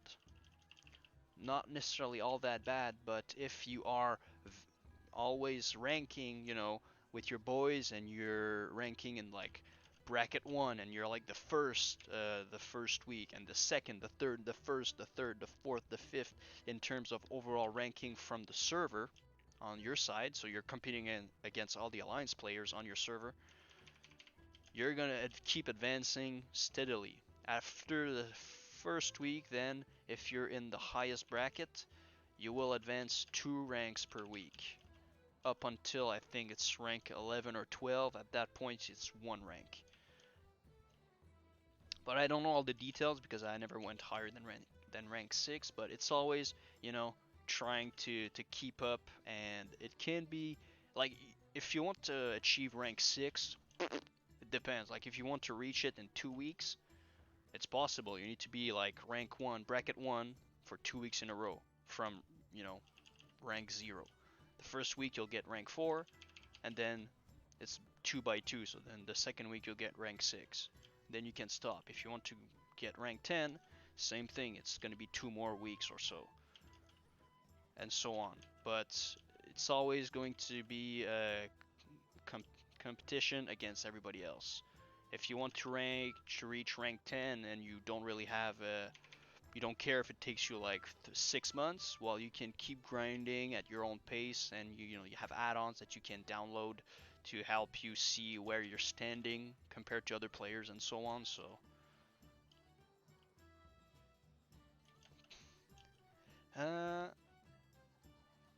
yeah, no. The thing is that it's all about the honor that you get. Obviously, you get honor by killing players, but at the same time, in Battlegrounds, you get more honor by winning. You get honor by completing objectives, so bringing back flags and stuff like this. And everybody in the Battleground will get the same amount of honor normally, unless you're always running the flag and everybody else is getting all that honor from killing in Warson Gulch, for example. But even if you're healing, you don't need to be killing people to get the honor in Battlegrounds. As long as you're in and you're helping your players, you're gonna get a share of the honor. In World PvP though, you will need to participate to the kill.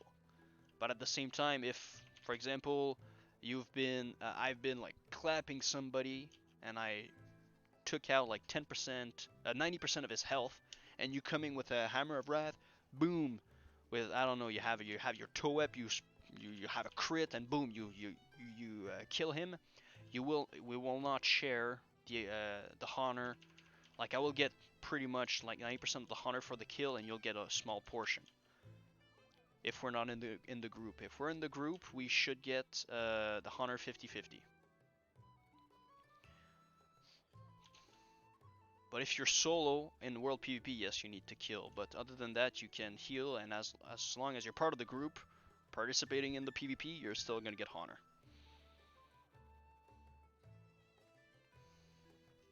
Yeah. I mean, I haven't been using Reckoning at all, so I don't know if there's been some changes, but from what I know, I think it's still working, and you can stack up to 5 stacks of Reckoning, and then when you come up to somebody and you auto attack, you'll get boom 5 attacks on top of that attack. So you can really like blast somebody open with that. If you have a two-hander, obviously your attacks will hit harder than if you have a one-hander, so you can one-shot people with that. I'm pretty sure that's still possible.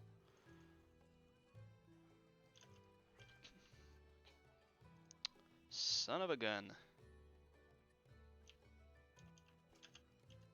What? How the fudge did he evade my... You seen that? Oh, I'm preparing something good for you, bro. There you go. Blasting you open. But yeah, I mean, if you want to go Reckoning, I would advise you to go probably more, Reckoning with Ret, because you can have access to Seal of Command and whatnot. But that's the thing, I think, because on the private server I was on, Reckoning would give you 5, or there was the chance to get up to 5 procs of Seal of Command. But the only thing is, oh no, that's true. It's a third run. What am I saying? It's not our second run. It's our third run. I don't think that it does on classic. I think only the first attack has a chance to proc your Seal of Command. But I think Seal of Righteousness, but don't quote me on this, but I think Seal of Righteousness will apply on all the attacks. But like I said, I haven't tried, I haven't tested anything, so talking out of my ass a little bit right now. But if you want to deal big damage, I'm going to tell you the red pill is a Paladin. Don't even worry about Retribution or Reckoning, go Paladin, I'm telling you, it's so much fun. And, keep a good two-hander, but, go for, tier 2 pieces, a Bhelockharyh, maybe caster trinkets and caster rings, caster neck.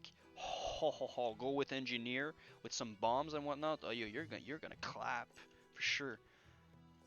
And go for a holy red build where you have holy shock, obviously, because you're only a Paladin if you have holy shock. If not, you're not a Paladin. And then go in retribution to get seal of command. Start blasting people with like divine favor, holy shocks and whatnot.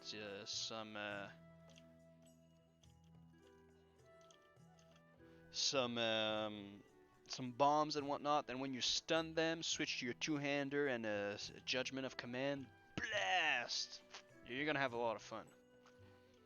At least that's what I want to go for. I like to go as Paladin with my two-hander, hand of rag, with the Bhelockharyh, man. That would be so nice. All right, 4th run, boys. 4th run. Not too lucky on the crystals, but that's fine. We're having a good time. That's what matters. A lot of questions. I like that. Because when nobody's asking, sometimes I'm like, well, I don't know what to say. But I like when you ask questions. We get to have a conversation, and sometimes you bring some good points, and I'm like, I never thought about that. So keep them going.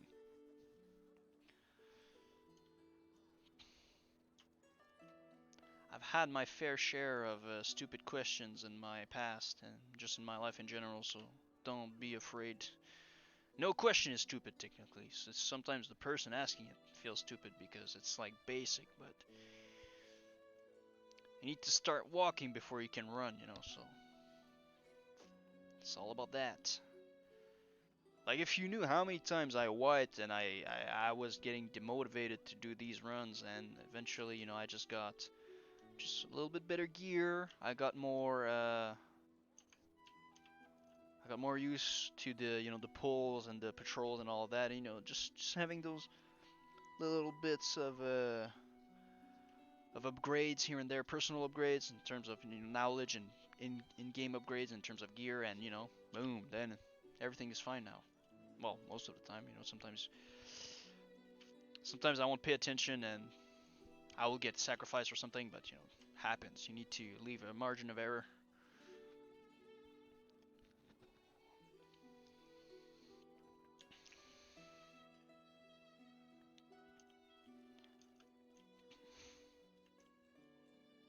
Woo!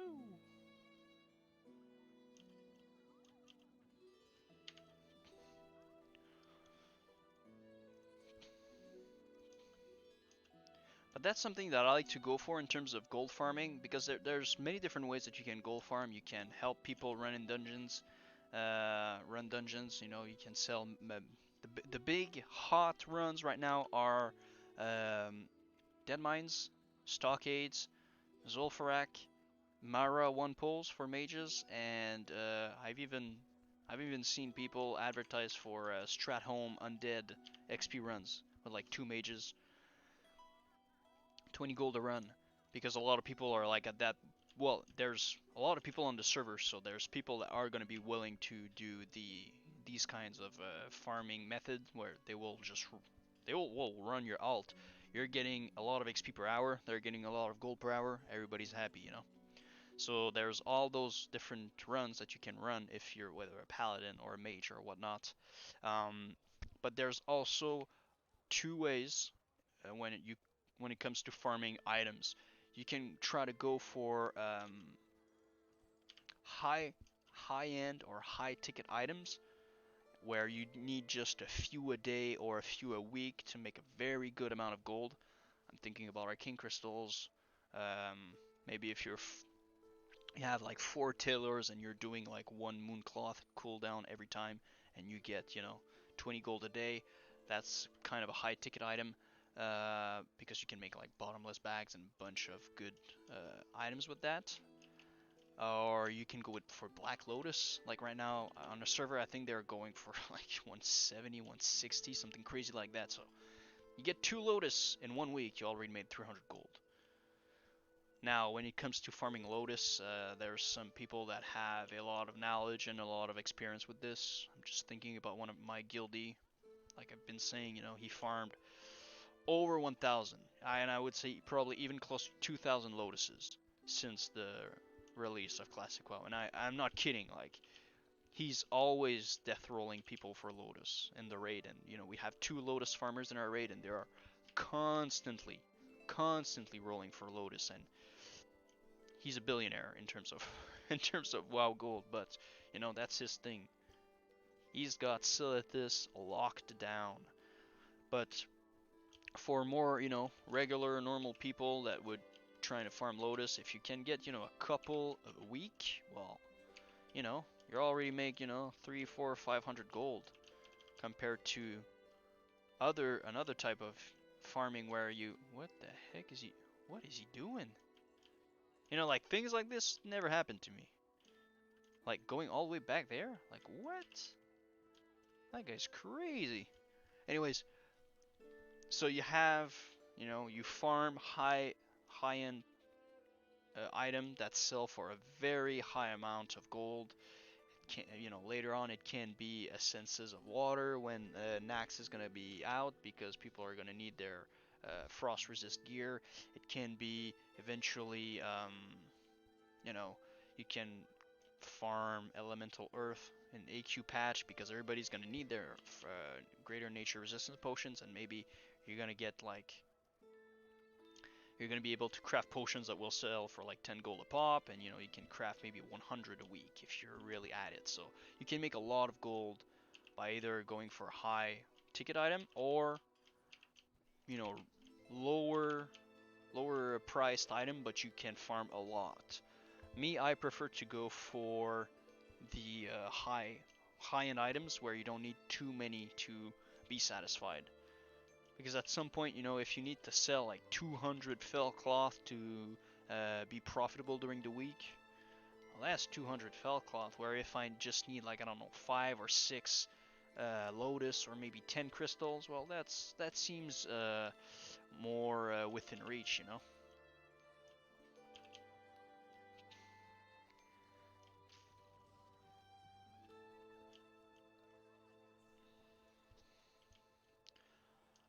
Alright, can we get a third satyr bow? That would be very blessed. It doesn't really compensate for the lack of Arcane Crystal, but still.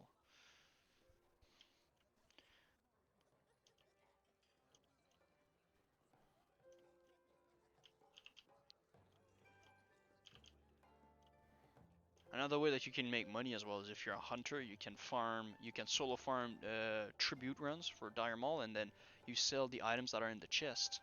There's a lot of people doing that. You know, and there's a lot of good items. There's the staff for the mages. Well, I mean, I guess casters in general. There's the ring with hit and agility, so good for hunters, rogues. God damn. Oh shit. Oh shit. Oh shit. I don't have potions. Woo! Get wrecked. I don't even need potions to slap your face. But for Fury Warriors and such, melee deep.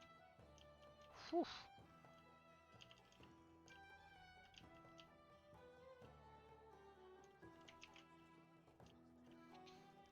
And there's some other items for like druid tanks and whatnot, so you can, you know, then you can sell if you're doing those runs on raid days. You can sell Dharmal tribute runs, Dharmal tribute buffs. You know the three buffs that you can have access to. I don't know. You sell them for 5 gold per person to just, you know, come in and boom. If you have a warlock friend and another person, you can sell, you know, from wherever they are in the world, 10 gold, 5 for the summon, 5 to get in. You can make crazy amounts of money. Just have to be creative.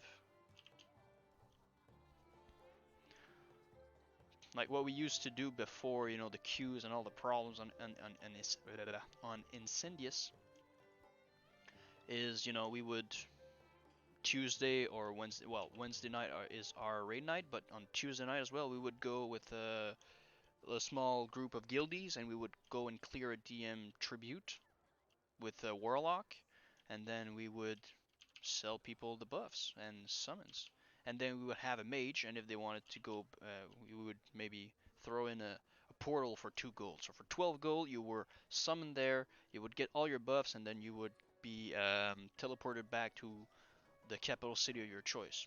You know, these, especially on when it's raid night and you're like, ah, damn, I don't have my buffs to parse, and you really want to have it quick. You know, 12 gold is not all that much for all the bonuses that you will get from that. Especially when you realize that a mongoose is like 8 gold, while you pay 12 to have 3 world buffs. So 15% health increase, 200 attack power, or 3% spell crit. You know.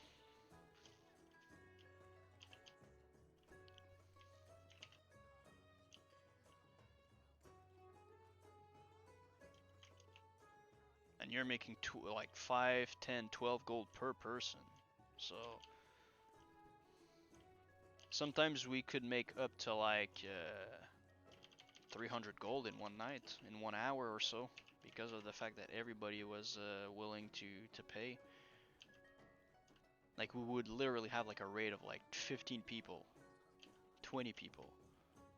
Helm of Awareness.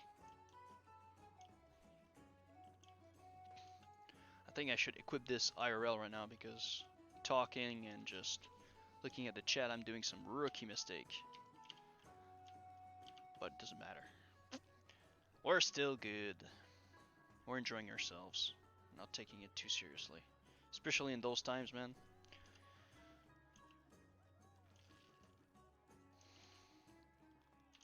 Oh, okay.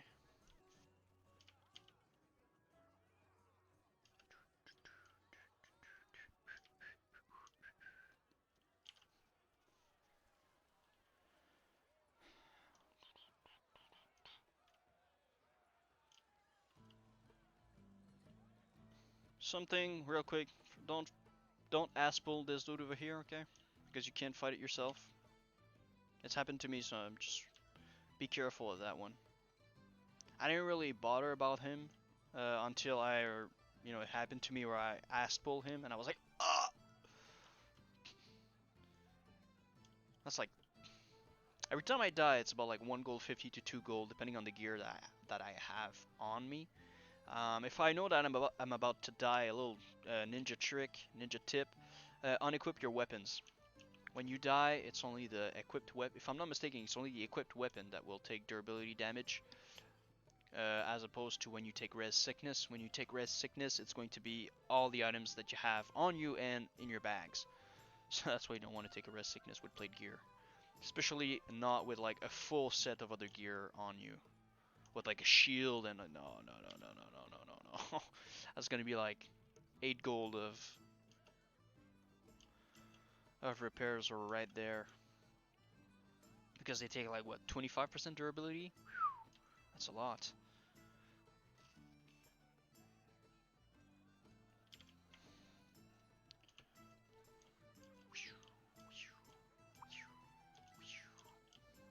Ah.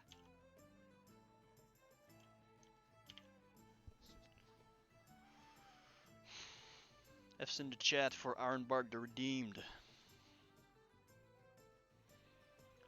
Straight dead. Straight dead.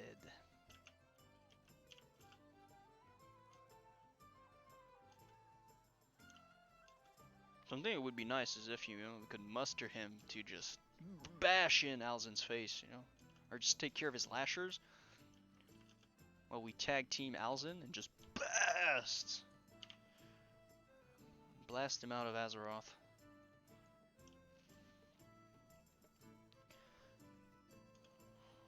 Alright. Get another book. I'd be down for a 4 or schnitzel.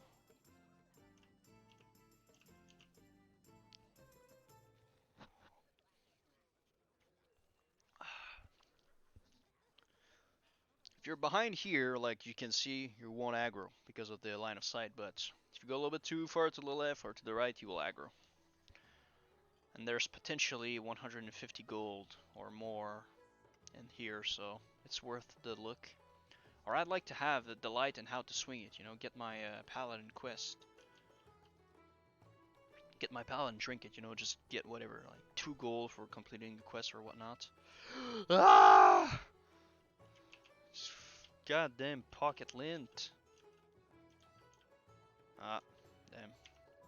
I was casting, so I could not stone form. Haha. I mean, obviously it helps to be a dwarf with the stone form, but I mean, even if you're a human, you should be able to deal with it just fine. Like, it really depends on how many withers that the boss will cast, because, you know, during one encounter I may or may not, depending on if I'm, you know, clutch or not. Sometimes I'm not, it happens, but I only resist like 2, or I get immune to 2 compared to, you know, being a human. So it's not all that. It's 1600 damage, well, 13 to 1600 damage depending on how much, but you can bubble, you can, you know, there's other ways that you can make it work for you.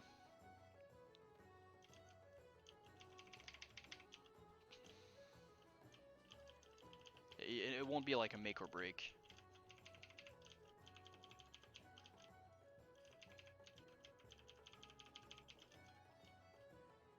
Because sometimes I feel that as soon as I'm done stone forming, sometimes he'll cast, sometimes it happened, casted 3 wither in my face, bam, bam, bam, 2500 damage later. I was like, what the heck just happened, you know?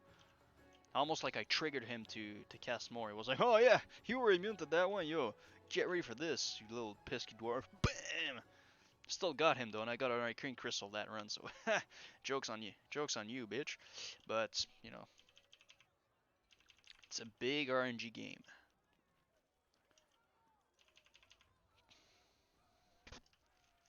It's basically like a hardcore casino, you know.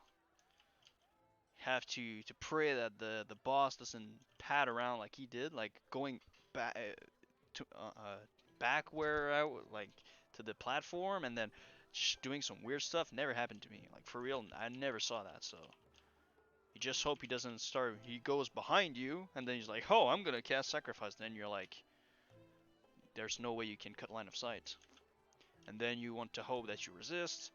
You want to hope that you roll the dice to not get any patrol. But at the end of the day, you can control the patrol more than the other RNG. And then you need to roll the dice on how many withers he's gonna throw at you. Like this. This motherfucker's thirsty. Holy schnitzel.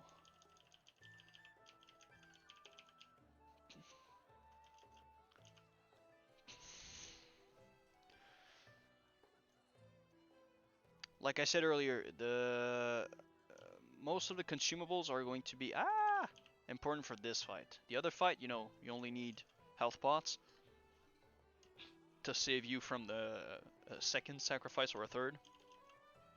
But for this one, you'll need health and mana. A way to, regenerate that consistently. Because otherwise, because you can't afford the Zevran fight to be longer. You just, as long as you're out of line of sight with him, he's not going to be able to cast anything. You could go on for like 2 hours if you had the nerves and the mental strength, and you had really bad gear, but you still wanted to do it. But for Alzin, you want the fight to be done ASAP because you cannot, because like you see, like he has a mana bar, but it stays full. Like it doesn't cost him any mana to cast a spell, so he can keep doing that and that and then cast and cast and cast and cast and cast until you're dead. He's really wrecking me. Like, what the heck is going on? How many wither is that? 1, 2, 3, 4, 5, 6, 7, 8, 9, 10. At least 10. Holy shit, that's 8,000, 7 to 8,000 damage. Like, I've had fights where he would cast like 3, 2. And oh yeah, and there's some that I resisted, so that's like 13 because I resisted 2 with my stone form plus the crazy.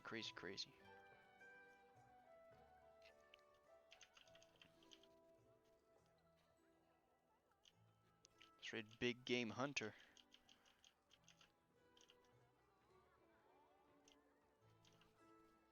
Where you at, Hemet? Where you at?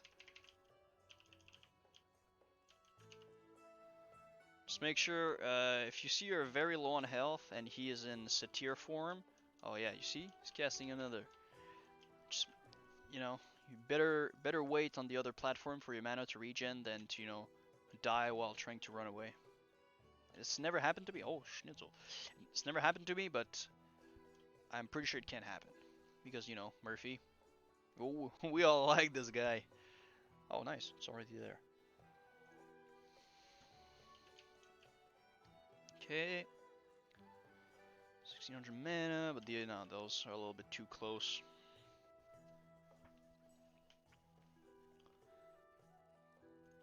Like the worst thing you can do with those runs is trying to go too fast, because yes, it's like, oh my god, I want to have more gold per hour, but if you die and it's the consequences of trying to go too fast are more severe or are worse than achieving that that run faster.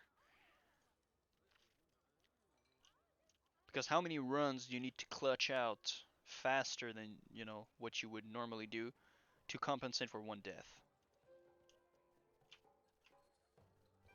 74 total wipes. Yeah, I just wiped your ass.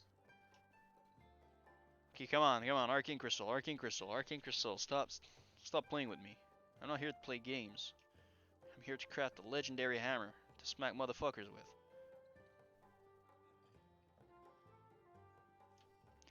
Barra! Goddamn Star Ruby, nobody gives a damn! I'm not here for 50 silver worth of stuff.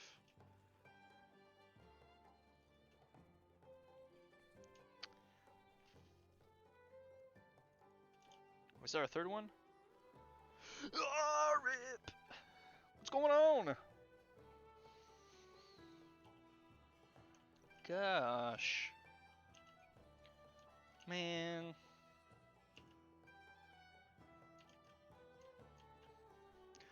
Why, please? Why?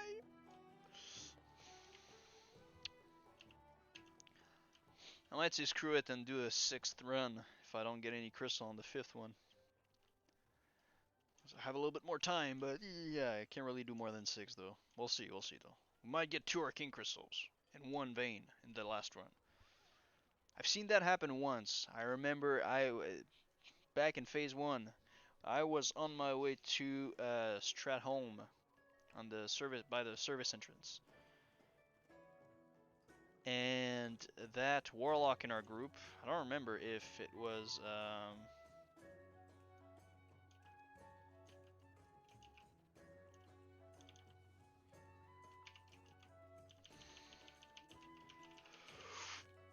BAM! Yeah, give me my 199 honor. Thanks. I think I can even show you where it was, because I think it's that node over there, or it's one a little bit closer to the service entrance. That guy, back in the days when Arcane crystals were 25 gold, now they're at 70 gold on this server, but you know, we weren't scaring back then. Stopped by a rich thorium vein, boom, I was with him, you know, I was escorting him a little bit because we were a little bit late. We flew together after all the other party members were in Stratholme, so I waited with him to. Oh, that's true. Why am I trying to mount here? I stayed with him. Huh. First hit, he gets an arcane crystal. Nice. You were all happy for him. I don't remember if it was somebody from Total Disaster or not. Anyways, second hit, third hit, fourth hit, a second arcane crystal. I was like, why am I not a miner? Back then I was engineering and herbalism. Strange combination, I know, but yeah, I never saw that ever since. I have changed to herb and mining, but maybe one day, maybe one day. Oh shit! Oh shit! Fast, fast, fast! No! Don't come too close! Oh shit! Whew, I got scared there, cause he like strafed to the right. We're good, boys. We're good.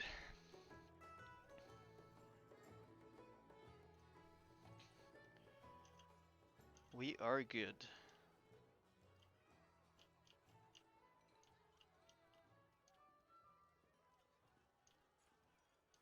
Lesser Arcanum of Constitution.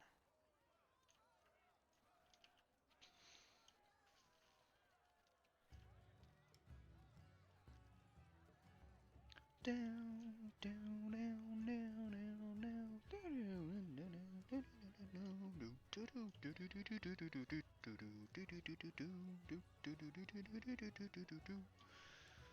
straight outro music, boys! Outro music.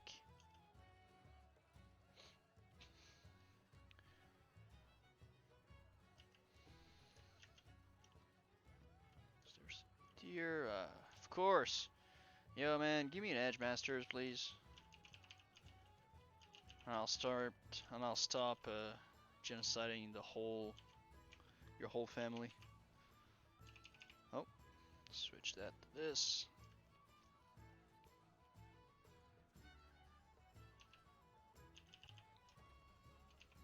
The last boss. Well, you need to kill the last boss to open the way for the RTVs, Gorn. Otherwise, you can't do it. That's the whole point of doing jump runs, is to get to the last boss. You either kill him or not. I mean, I don't have the power to kill him because of the other ads. Well, I mean, I never tried that. I don't exactly know how I would do it, but ooh. But then at 50%, like you see, you know, I can try to show you later, but you'll see the wall next beside where all the rocks collapse. You see there's like some dust appearing. Then the way opens, and once it's opened, you're gonna be good to go. In that tunnel, that's where you get the RTV. So then you either kill him or you reset him, like I do. Then you get your RTVs. I mean, if it wasn't for that, there would be no reason for me to be here. Because, I mean, It's not like Allison is dropping some fat loot. It's not like ghost mushrooms are selling for like 15 gold a pop. It's not like Dreamfoil is all that expensive, you know? But it's all about the arcane crystals. Which is why if you don't have mining, you don't do jump runs. Unless, well, solo. You can do them with friends if you're an enchanter or a herbalist, because, you know, if you're two, you can kill more stuff, and then you split everything 50-50. That's normally how people do it.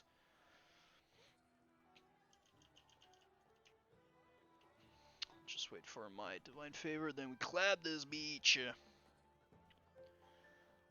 0. Thank you.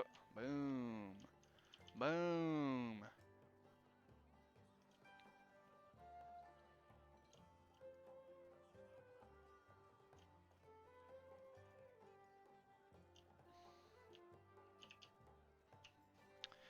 $11.20.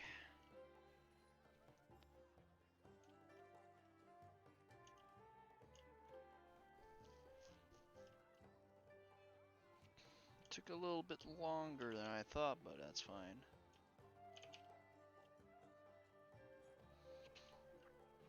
I mean, normal because, yeah, we start at 9:30. By the time we got here, you know what, 9:45, let's say 9:40. Oh, yeah, that's true. I need to take that in consideration. Okay, we're not bad in terms of timing. I mean, normally I'm more focused and I don't stop to show things to nobody, but because nobody's there, but still a good uptime. Slow and steady wins the race. And what I like, I mean, compared to other people, because I've seen a lot of people on the server already with a sulfurous. I think a lot of people that there's two things that happen. They were either, you know, with a bunch of friends, or they had a lot of charisma or a lot of influence in the guild, and they were able to get a lot of resources all thrown at them for the crafting of the hammer, or they had not a rent but a loan. You know, one of like Avarix has this hammer, and I think he was telling me he has like what's 1,500 gold in loan, which is fine. You know, you repay it afterwards. But I like the fact that for me, crafting my hammer has been a journey. Like if we don't get crystals today, well, we'll get some more. We'll get some tomorrow. Like I've been telling you yesterday, if you were not there, like my luck with arcane crystal is crazy. At some point, I swear to God, I mined 50 to 60 rich thorium vein without seeing a single arcane crystal. And in all of those, I maybe got 2 star rubies, a blue sapphire, and an Azerothian diamond. It's not like I was getting a lot of green crystals, but they were just like the bad ones that nobody cares about. Like almost 0 crystal after like 60. I even started to mark them down at some point, and I got 22. And that was after, you know, not having any from, you know, 30, 40, 50 already. It's like, I don't know the exact number, but I can tell you it's definitely more than 50. But then after this, I got like 10 to 15 crystals in like maybe a week to a week and a half. So it's, you know, both ends of the spectrums in terms of luck. So if I don't get anything now and I don't get anything tomorrow, well, we just keep going. Eventually we'll get like 4 crystals in 3 runs or something crazy like that. And I like the journey that it brings me to. You know, I had to change the way that I farmed. I had to find ways to manipulate the auction house, although that's not a lot of what my whole strategy consisted of. But still, you know, I did some little manipulation with the auction house to try to some things here and there. And I mean, right now on a heavily populated server like this, I would need to like do like day trading, like staying at the auction house and just uh, bidding and outbidding other people, which is not the most entertaining thing in the world. Like if you can manage to outbid somebody on a very high ticket item and you got a very good price, like I don't know, Edge Masters or something, and you can make like hundreds of gold, yeah, it's gonna be worth it. But to save like 75 silver a pop on 10 elementium ore or whatever, or elemental earth, not elementium ores, but elemental earth. Like, yeah, you spend half an hour trying to get the last bid. So I mean, but that's part of it, you know. And I've learned a lot of different things. I've started doing jump runs, so I like the journey that it took me on.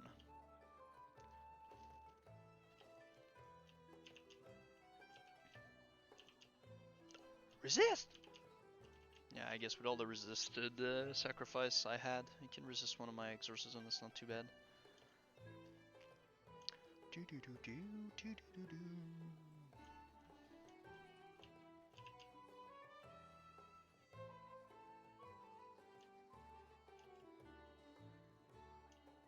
Record victory! Can we move that a little bit? Not even. No, probably need to go in the /dbm. Blast!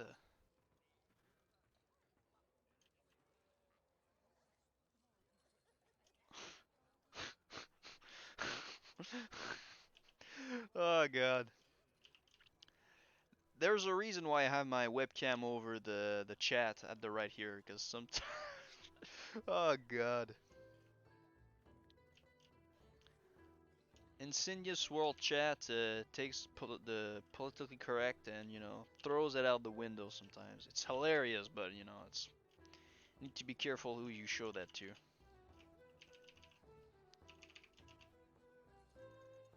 Huh. Clever hat. Barra! Okay, oh, 2 clever hats, 1 hell of awareness. So that's what, 3, 6, 7, 8, 9, 10, 11 gold or so.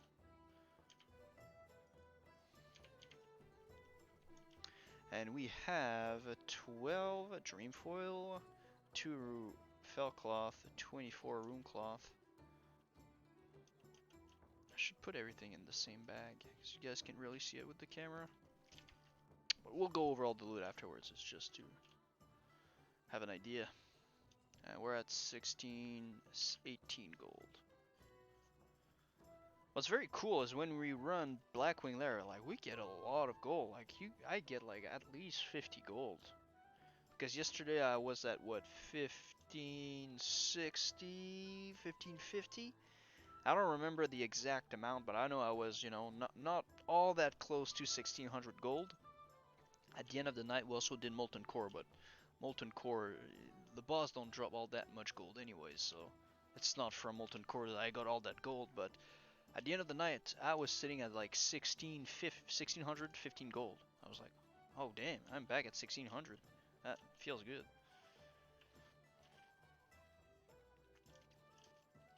And that's what's kind of nice, is that with all the gold that I wanted to acquire and then dump on arcane crystals, thinking that I could get, you know, 30 crystals for maybe 1500 gold at some point when they were 50 gold or so. Well, 55, 57, but I thought, you know, if I buy 30, I can probably get like a good discount to like 50 gold. You know, that dream got crushed when, you know, it increased to 60 to 65 to 70. Like, I swear, if there's when Titanic leggings are going to be available, I'm pretty sure, because I think yes, I'm 110% sure you need Titanic leggings. You need 12 Arcanite bars, 20 Enchanted Thorium, 10 Essence of Earth, and 2 Flask of Titans. I am pretty sure Arcane Crystals are going to be close to 100 gold. If it keeps going up like that, by that time, it definitely will be. It's gonna be like 80 gold, and or an Arcanite bar will be 100, and like an Arcane Crystal will be like 85, 80. Crazy stuff. That's where you want to be a gatherer. Like right now, I'm making like all this gold, like 50 Arcanite bars at like 70 gold right now. That's what, 3,500? Am I good at math? 50 times 70, 3,500. I have 3,500 gold worth of Arcanite bars in my bank right now. Or, I will have, before crafting. Haha, Max Strange your face. Get wrecked!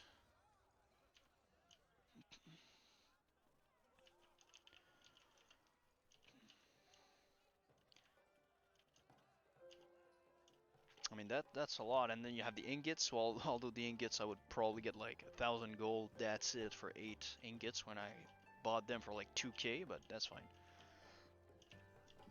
Live and learn. And you can't really predict the market, especially on the server you transfer to, and then you didn't expect like COVID-19 where everybody is on the server and making the queues like 4 hour long at like 7-8 p.m.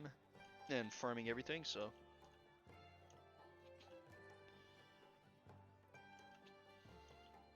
but the prices have been going up and up and up, so I'm really very happy to have double gathering profession. Like I can maximize, boom, max range again. Get wrecked. Hopefully the arcane crystals don't max range my face though. My mining pick, they're like, ha! Off we go.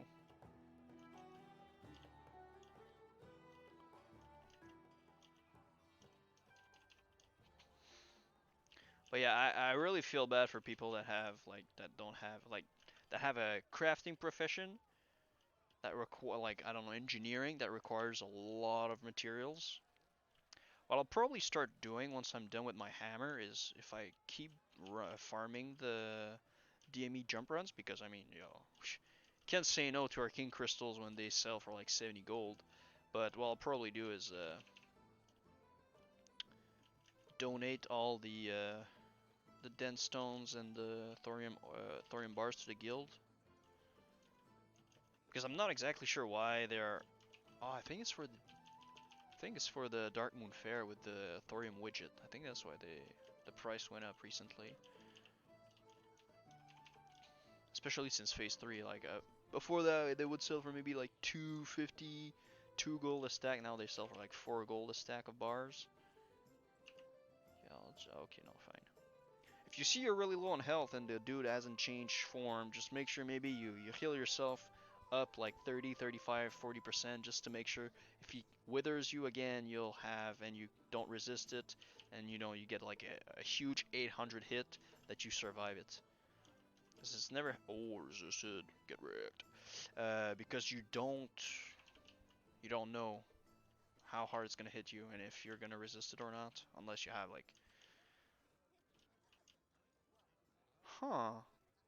I don't know, I just thought about that. Would a shadow reflector trinket work on this dude, or is that only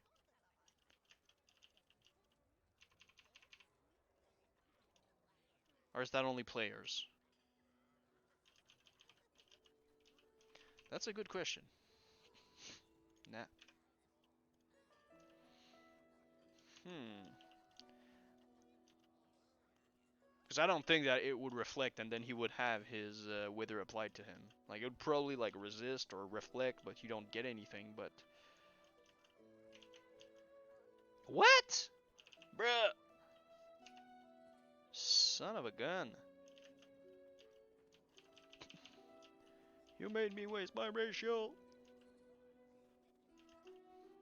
3-minute cooldown down the drain.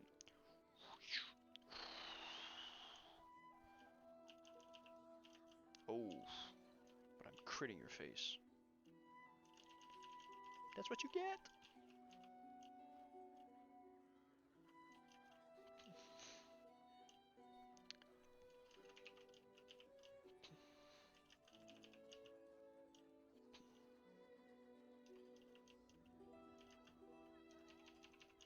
And I have enough space in my bag for like 1, 2, 3, 4, 5 other runs, but I'm not gonna do 5 others though. Should have enough time. If I don't get at least 1 arcane crystal in the cavern, I will do another one. I'll be kind and we'll keep that going a little bit longer. We hit the 2-hour mark. Yeah, you can hit the 2:30 mark. Okay, if he is in tree form and you're not paying attention and you see that he casts like a rejuvenation spell like this, you know that the way is getting opened. The way is closed. It was built by those who are dead. Now the way is open, and it was mined by those who are alive.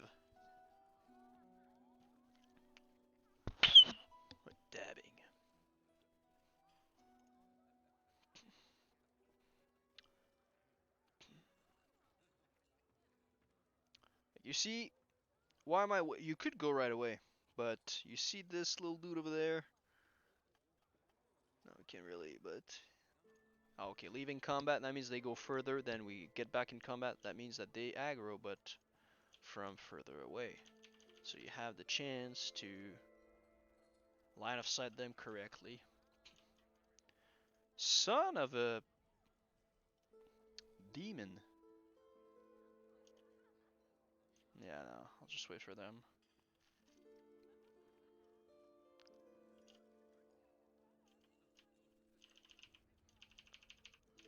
Whew.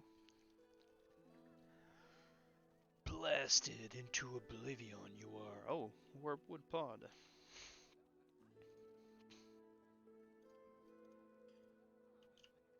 Thank you.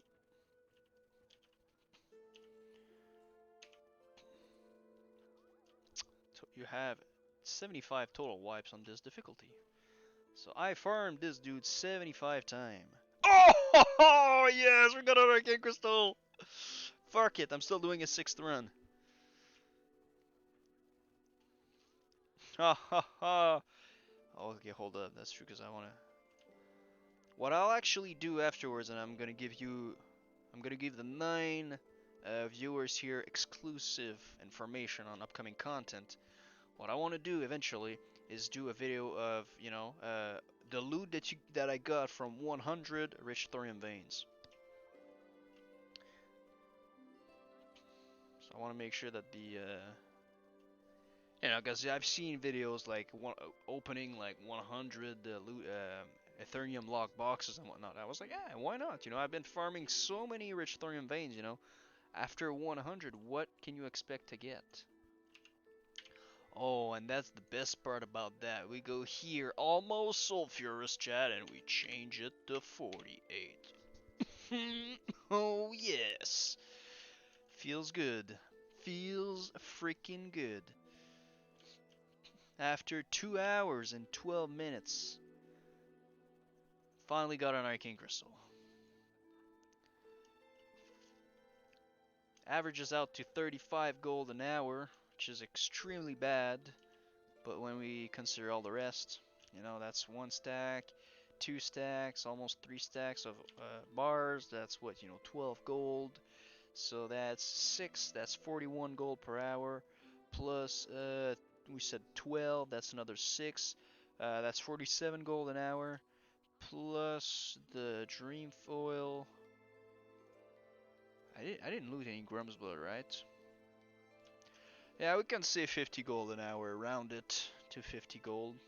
Obviously, we're extremely far from the 120 gold that I've been saying you can get, but I said up to. Because that's something that I've been,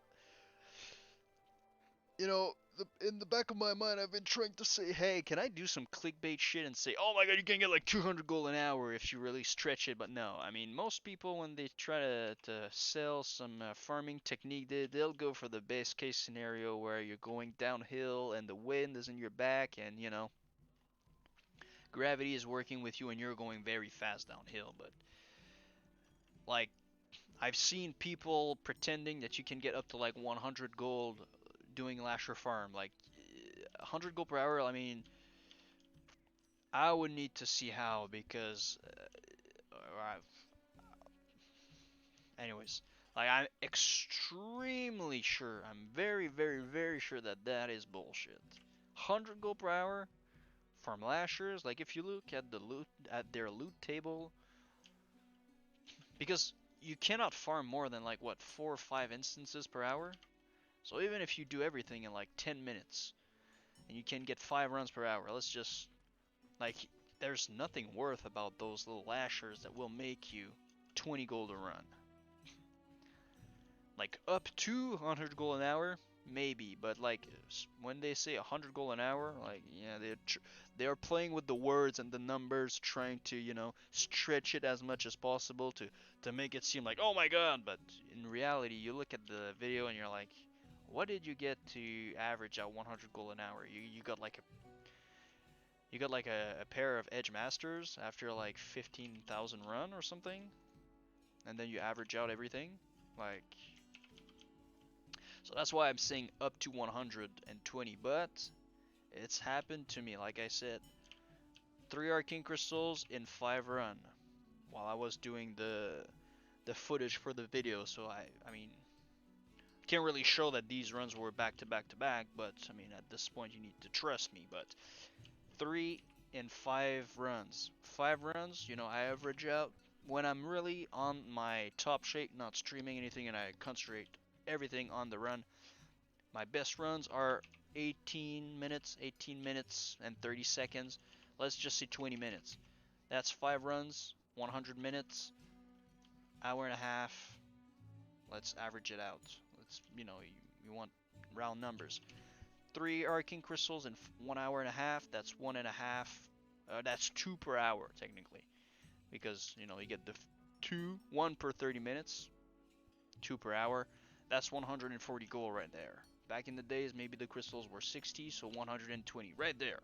I'm 120. But if you're still skeptical, okay, you get dream foil in 5 runs. You know, about a stack. I was not really lucky. Like in the last 2 runs, like, you know, didn't get a lot of dream foil. Maybe let's say you get a stack.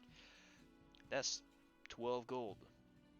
You can get Grum's blood as well. Normally I'm a little bit more because I do the runs faster. I can afford to stop and pick up the Grum's blood, so that's a little bit more. About 8 gold a stack. I get maybe half a stack normally, so that's another 4 gold. I get all nice. He's going up. I get all that thorium bars, the ores that I transmute. Not that I transmute, but I smelt into bars. That's, you know, we got 2 stacks. Okay, in 5 runs. Okay, that's a good 2 ghost mushrooms. Nice. The other one, I'm gonna go and loot it on my way back. Don't worry, I didn't forget it. In terms of ghost mushrooms, you know, I'm gonna get 5. Okay, about 5 in 5 runs, you know, and so on. So all of that ends up to more than 120 gold per hour. Up to, again, but it's happened to me, so it can happen to you as well. And I'm not all that lucky anyways. Like, it's 3 and 5. I've had guildies that were telling me, hey, I got like 4 in a row. So that's 4 and 4. And he's a priest, he can do them even faster than me. So you can get more than 120. So it's a fair number. I'm not trying to tell you that you'll make thousands of gold an hour, because that would be unfair, and that would be, you know, intellectual dishonesty. Just as a content creator, I can understand it can be, you know, you might want to say, oh, I want to get more views because I want to get a partner, or I want to get more ads revenue. But, you know, I'm not trying to say, you know, you'll make X amount of gold if it hasn't happened to me or if it's bullshit. And I can easily defend my 120, and I even lowballed it. I could have went to like 150 plus, but.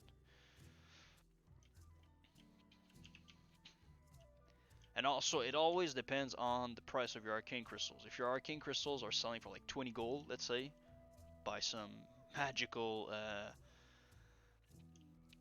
phenomenon, they sell for 20 gold. If you get 3 in 1 hour, that's 60 gold max, you know, whereas me, it can get up to like 210 gold if I really stretch it and I don't sell with a discount. So it depends on this, but even lower populated server that I've been looking on, and I've been talking to people that are on different server, RP servers, PvE servers, they're all telling me the price is about 50 to 70 gold, so a good price for sure. Alright, this is the last Zevrim of the day, boys. Let's make it count. Let's clap him harder. Let's clap him faster.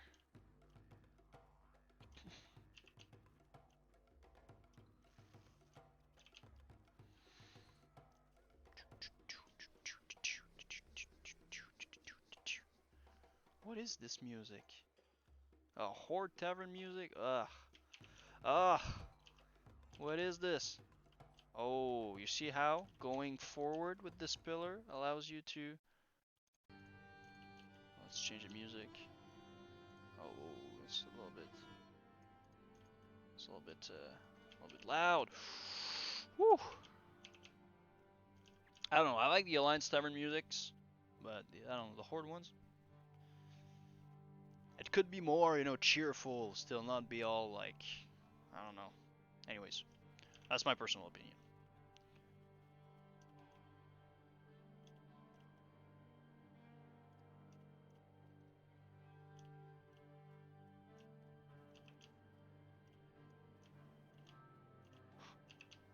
What the heck? Damn. He really got me there.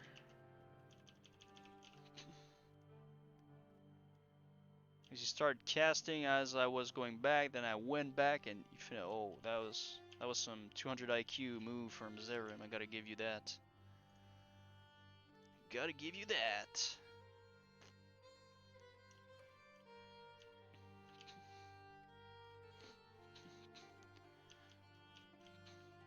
So like I said in the video, whatever add-on that you use, big wigs, big deeps or whatever, small wings, or deadly boss mod, you want to have something that tells you, like, gives you raid warning and, you know, mechanics like who's getting what. And like I like deadly boss mod for that. You know, you're gonna have the alert, and then your character is also gonna say it, so you have, you know, it's makes it even more idiot proof. You know, you're not gonna be like, oh my god, I didn't see, like I wasn't sure if he was casting uh like intense pain or whatever. You know, no, you know exactly when it's happening, and eventually you'll see, like, he can cast insane intense pain whatever while moving, but he cannot cast sacrifice while moving. So if he stays stationary, that should be your first cue that, oh, something is wrong here. Then you have the alert, and then you have your character that says it. So you have 3 layers of protection to help you not get sacrificed. So if you have that, you should be fine. But again, I haven't used any other add-ons. If you have other add-ons that you're already used to that can do the same thing and that can prevent you from being sacrificed without being like, oh god, I didn't know, definitely use that instead. But also, like, well, I mean, they're all pretty much the same, so I guess they would have that as well. But Deadly Boss Mod, you know, tracks your fastest victory.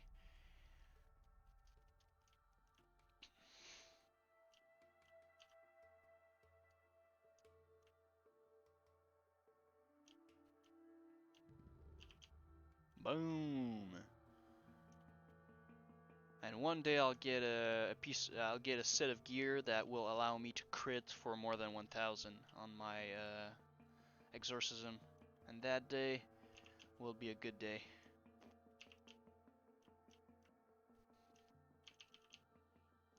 17%. I try to, if I go and man mode the boss 1v1 like a boss, because I become the boss, he becomes the little NPC that gets wrecked.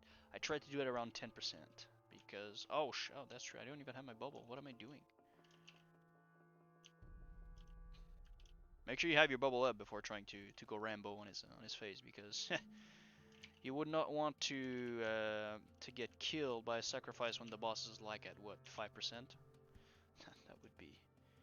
That would be extremely blam. Are you Helm of Awareness? Are you serious, bro? Ah, Helm of Awareness it is, I guess. It's funny, I didn't get the shitty shadow damage glove. Yeah, the gloves of shadowy mist.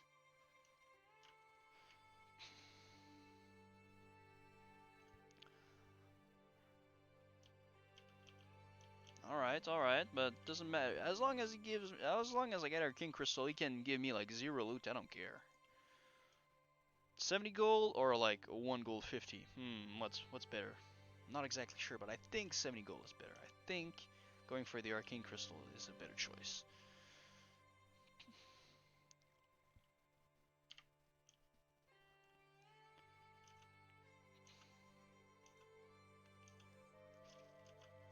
I'm pretty sure we're gonna get one. Normally when I get one, and the runs afterwards, I normally get another one, or it's like the one after.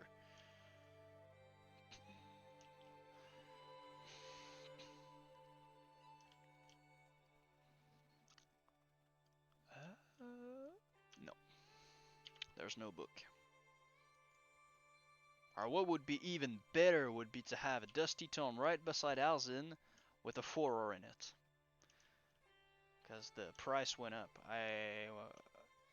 The first time, in the first runs that where I was still, learning, I got a 4 compendium of dragon slaying from Zevrim. Not even from a dusty tome. I was like, oh, poggers! It's actually the one and only epic item that I ever got. I've seen, I think, 3 drop in total.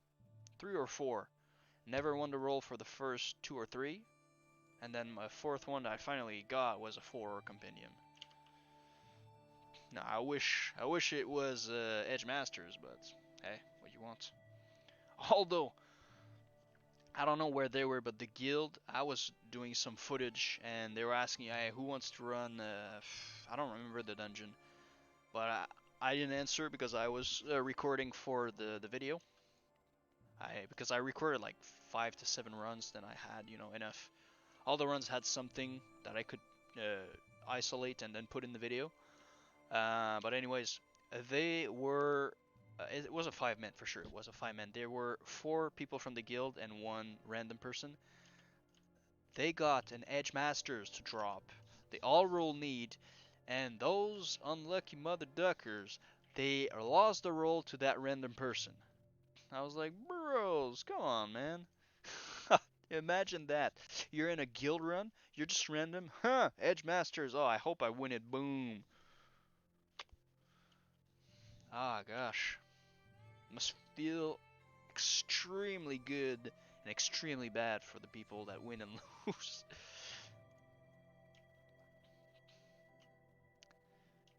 Because that sells for like 4k, 4 or 5.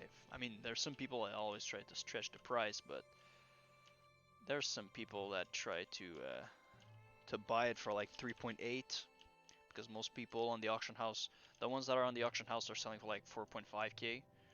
But imagine that, boom, you make 4k gold from a single item. Crazy.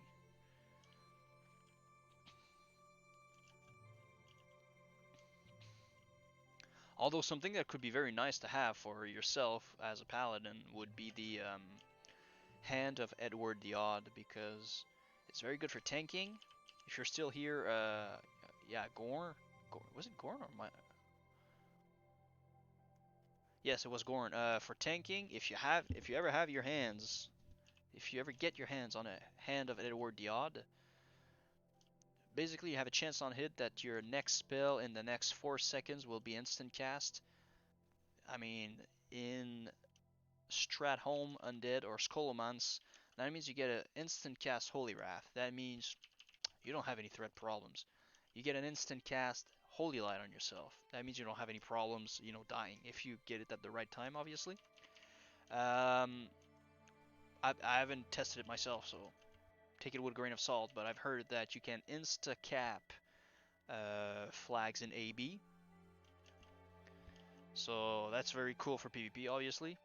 If you're fighting on the node and you're not just bashing like this little priest or rogue trying to, and then you get a proc, you turn around, boom, you insta-cap his flag, and he's gonna be like, what is happening? He's gonna try to report you for hacking, and then you're gonna be like, ha, get wrecked. And you can change the whole course of a battle if it actually works that way. Yes, because apparently capping a flag is considered a spell. But even if you can do that in PvP, it's still very good for PvE, for a tank and for a healer. Like, Prot Pally with that, very good.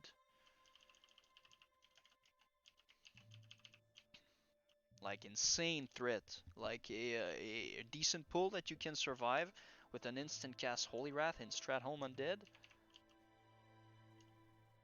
Or we're talking some good stuff there, definitely. All right, the last Alzin fight of the day. Let's make it count. Yeah, I would still have a lot of time to, a lot of space to do at least 2 more runs. Whatever. But I mean, if I had the time and I could still continue, I don't mind. But it's just I don't have the time. I have other things to work on. I have another video to work on and just, some personal stuff to take care of as well. So yeah. Again, for the 8 current viewers, new video hopefully tomorrow, if not during the weekend. Part 1 of 2, by the way. But I think you guys will like it. Especially you, Gorn. I think you will enjoy it. So stay tuned for that.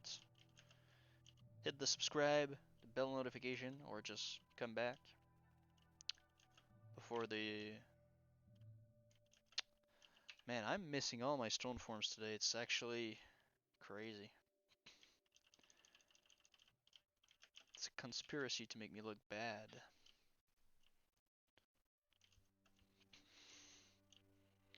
But I can't wait also to make the hammer, because I want to make a nice video about the crafting of the hammer that I think you guys will appreciate as well. And if you don't, well, I will definitely appreciate it. It's going to be a good memory of all the time that I spent working on those orange pixels. But still,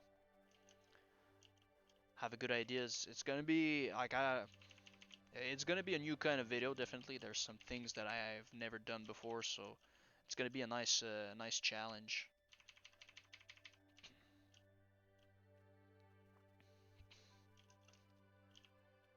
And I mean, I haven't looked around on the auction house. I haven't looked around the auction house for videos.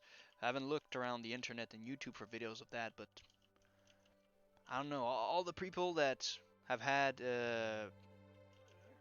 hammers crafted, it's all like, oh yeah, I made a Reddit post to say thanks and whatnot. But they didn't make a nice event out of it. So I want to make it like a legendary event. Like it's not every day that people craft. Well, maybe on Insidious it's every day that people have it crafted, but we don't know because there's so many people. But I mean, I want to mark our calendar.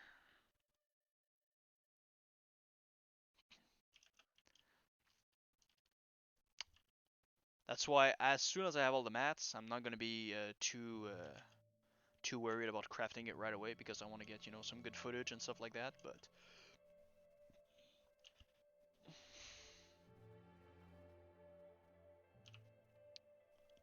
all right. Let's pray to the arcane crystal gods, guys. Although we didn't sacrifice a toad or the frog, but we'll sacrifice a bunch of minions, though. I don't know if demon blood is can count. Is it as good as Schnitzel?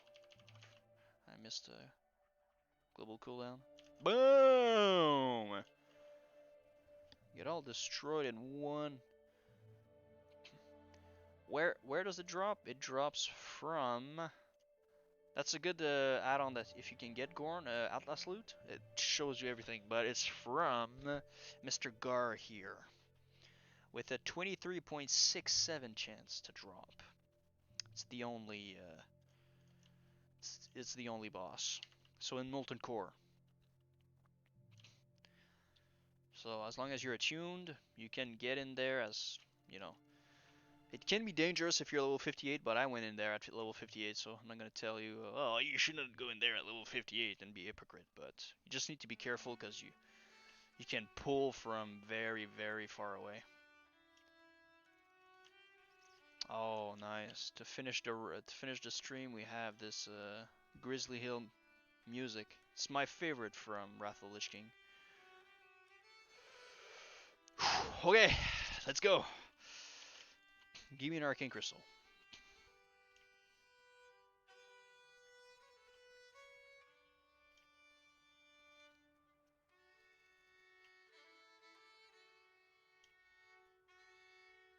I have another. No! RIP! Alright, 1 crystal out of 6 runs.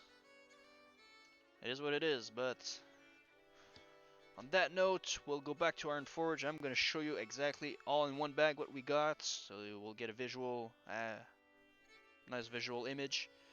Although an image is visual, although it could be mental image, but anyways.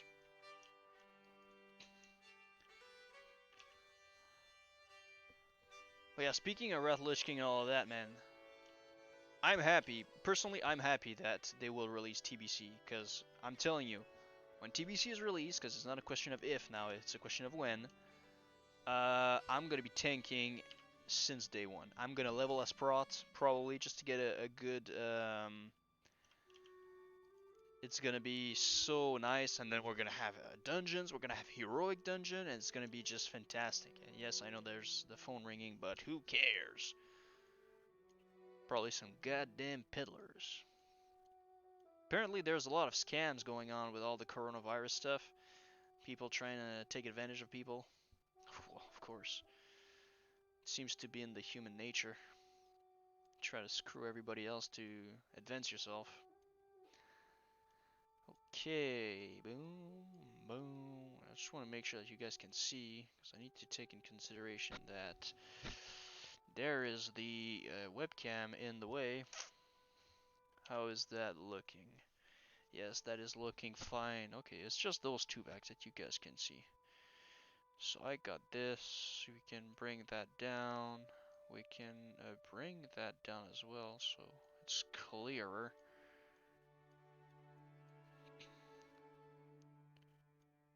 So this is what I have.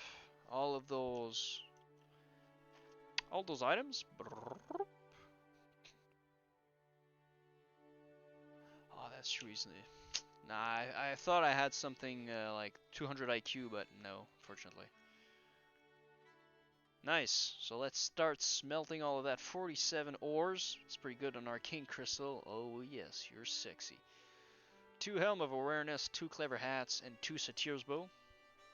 Can't have more. You can't have better than this in terms of OCD.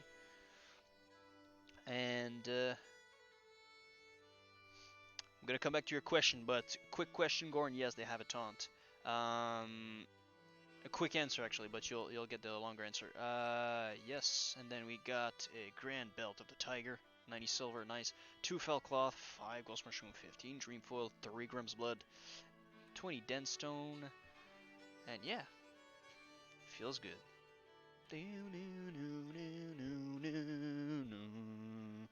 But yes, basically, the paladin, how it works is that, it got the wrong hand of the stick, or the shorter hand of the stick in Classic for many different reasons. I mean, I've seen a video that at first paladins were they were designed to have 2 more damaging abilities, but then it was removed from them. So like it made sense for the retribution tree. It was like a Crusader Strike, but a Crusader Strike that you see in a Strat Home Live that applied a debuff, and then you had another ability that dealt damage. But using those abilities, what I've learned from the video, pretty much made paladins go in like 30 seconds. So they scrapped that, but it left the retribution paladins with like nothing to, like, you're a red paladin. You're playing the class because you like the paladin. You're not because you want to be competitive in terms of damage. Let's be real. But it's fine. There should be a way to play the game for everybody. So there's many different things. Prod paladins, they have this weird talent readout where you need to get crit to get the buff. But if you're a tank, you don't want to get crit. You actually, the more defense you have, the less likely you're to get crit. So it's this weird thing. You have the same thing for reckoning. You need to get crit to get an extra attack, which is a very shitty design in my opinion. Holy Shield is nice, but it's only like 4 charges, a lot of mana that it is consuming and all of that. So, oh, Avar, you're reaching at the complete end of the stream. No way. But it's fine. If you were busy, that's fine. But yo, in the 5th run, if you want to go back through it, it's in the 5th run that we get some nice loot, by the way. But I hope you're doing well, man. I am definitely. What was I saying? Yes, the prod paladins, basically a readout is reworked, where is when you get hit, you have a chance to increasing your chance to block, which is a lot better. You don't need to get crit, you just need to get hit. Uh, it's the same thing for reckoning. It's, well, you get hit, you have a chance that your 4 next attack have 1 extra attack, so it's, it's a lot better. You have a passive that makes you regen mana for every uh, it regens mana when you get healed by a healer, obviously. And if you get healed by a lot, you get more mana. I think it's a percentage of the amount that you are healed. So that alleviates a problem of mana that Pro Paladins have had, or that they have right now, because they go out of mana like very quickly. They get more charges on their. Well, I'm gonna show you. We have some more time. TBC database. Let's just go. Let's have an idea tool telling calculator. The Paladin. Can you guys see? Yes, okay, you can see. So basically, yeah, readout is fixed, which is fantastic. Damaging melee and range attacks against you have a 10% chance to increase your chance to block by 30%. 5 block or 10 seconds, a lot better. Improved registry reduces damage taken, insanely good. 10% chance after being hit by any damaging attacks that the next 4 weapon swings will generate an additional attack. So it's not guaranteed when you get crit, but it's a lot better. It's less chance to happen, but more steadily. Insanely good. Holy Shield and improve Holy Shield. Increase the damage caused and the number of charges. Insane. Okay, Ardent Defender, new stuff. Avenger Shield, insane amount of value in there for tanking, because you have a range pull that attacks 3 people and it dazes, right? Dazing them and then jumping to nearby. Affects a total of 6 targets. The daze lasts 6 seconds. Insane. 30-second cooldown, insane. And in terms of database, spells, class skills, Paladin, you have Spiritual Attunement, I think is the name of it. Spiritual Attunement, a passive ability that gives the Paladin mana when healed by other friendly target spells. The amount of mana gain is equal to 8% of the amount healed. You have better threats, you have better abilities, you have more abilities to generate initial threats, and obviously to be able to generate your threat, and then you have more mana sustainability because you keep getting healed and you get mana back. Consecration becomes baseline, because if you go into the talent calculator for Paladin, it's now Aura Mastery that increases the aura range to 40 yards instead of needing a 3-piece from the tier 2. This is where Consecration was. It's now baseline, so you don't need to spend talents into the Holy Tree. You can go right into the Retribution Tree afterwards for the increased parry and all of that good stuff. Pursuit of Justice. And then, at the very last, you have Avenging Wrath. Again, insane talent. 30% increased damage. Causes forbearance, though, so you can't use Divine Shield and all of that, but still very good for damage. Oh, and in Talent Calculator, guess what? If you want to be a Red Paladin, you have Crusader Strike. You have Repentance, you have Fanatism, a bunch of new stuff that makes it so much better. So, it is, yeah, crazy. TBC is where it's at for Paladins. That's where they start. Oh, 6 gold of repair. Rip. That's where you start, you start clapping.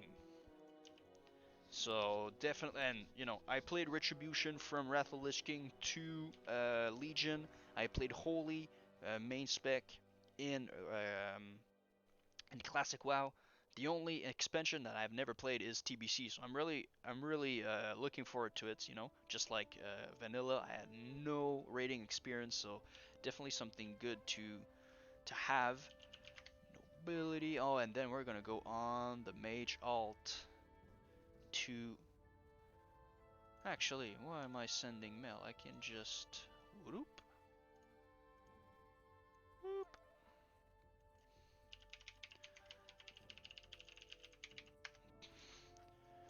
And I mean, everything is getting buffed for the Paladin class. It's not at its best in Classic. Well, it's that's not what I want. It's in a decent state, but definitely not at its best. From what I've heard, mages that are so good right now in Classic, they get they get the ban hammer or the nerf hammer served to them on a gold plate by Blizzard, so a little bit sad for them, but okay. Oh, yes, another transmute, boys. So that means we're gonna be at 45 bars with 48 for the materials. Feels good. But anyways, yeah. When TBC release, you can expect that I will be Prot Paladin. I'm gonna be a dwarf, more than likely. Hopefully my guild stays Alliance. I know there's a lot of the big PvPers in the guild, and they love Arena. And they're very good at Arena. You know, we're talking like Gladiators and Multi-Glad, and 23 plus MMR, if not like 2600 plus. And in TBC there's the Blood Elves that have the Silence, which is super strong. So, but I hope they stay Alliance. If I could keep raiding with them, they're a good gang. So, anyways, on that note, we are approaching the end of our journey for the hammer, which is definitely uh, something that I'm looking forward to, just to get to the next step. Okay, so 1626 gold, one other arcane crystal. Actually, I'll need two. Actually, I should have stayed, but whatever. That's trees in Stormwind. Well, whoops, no, not that. I'll just send it, whatever. I think I can afford the postage. Postage fee. No gains. He is my cloth. Boom.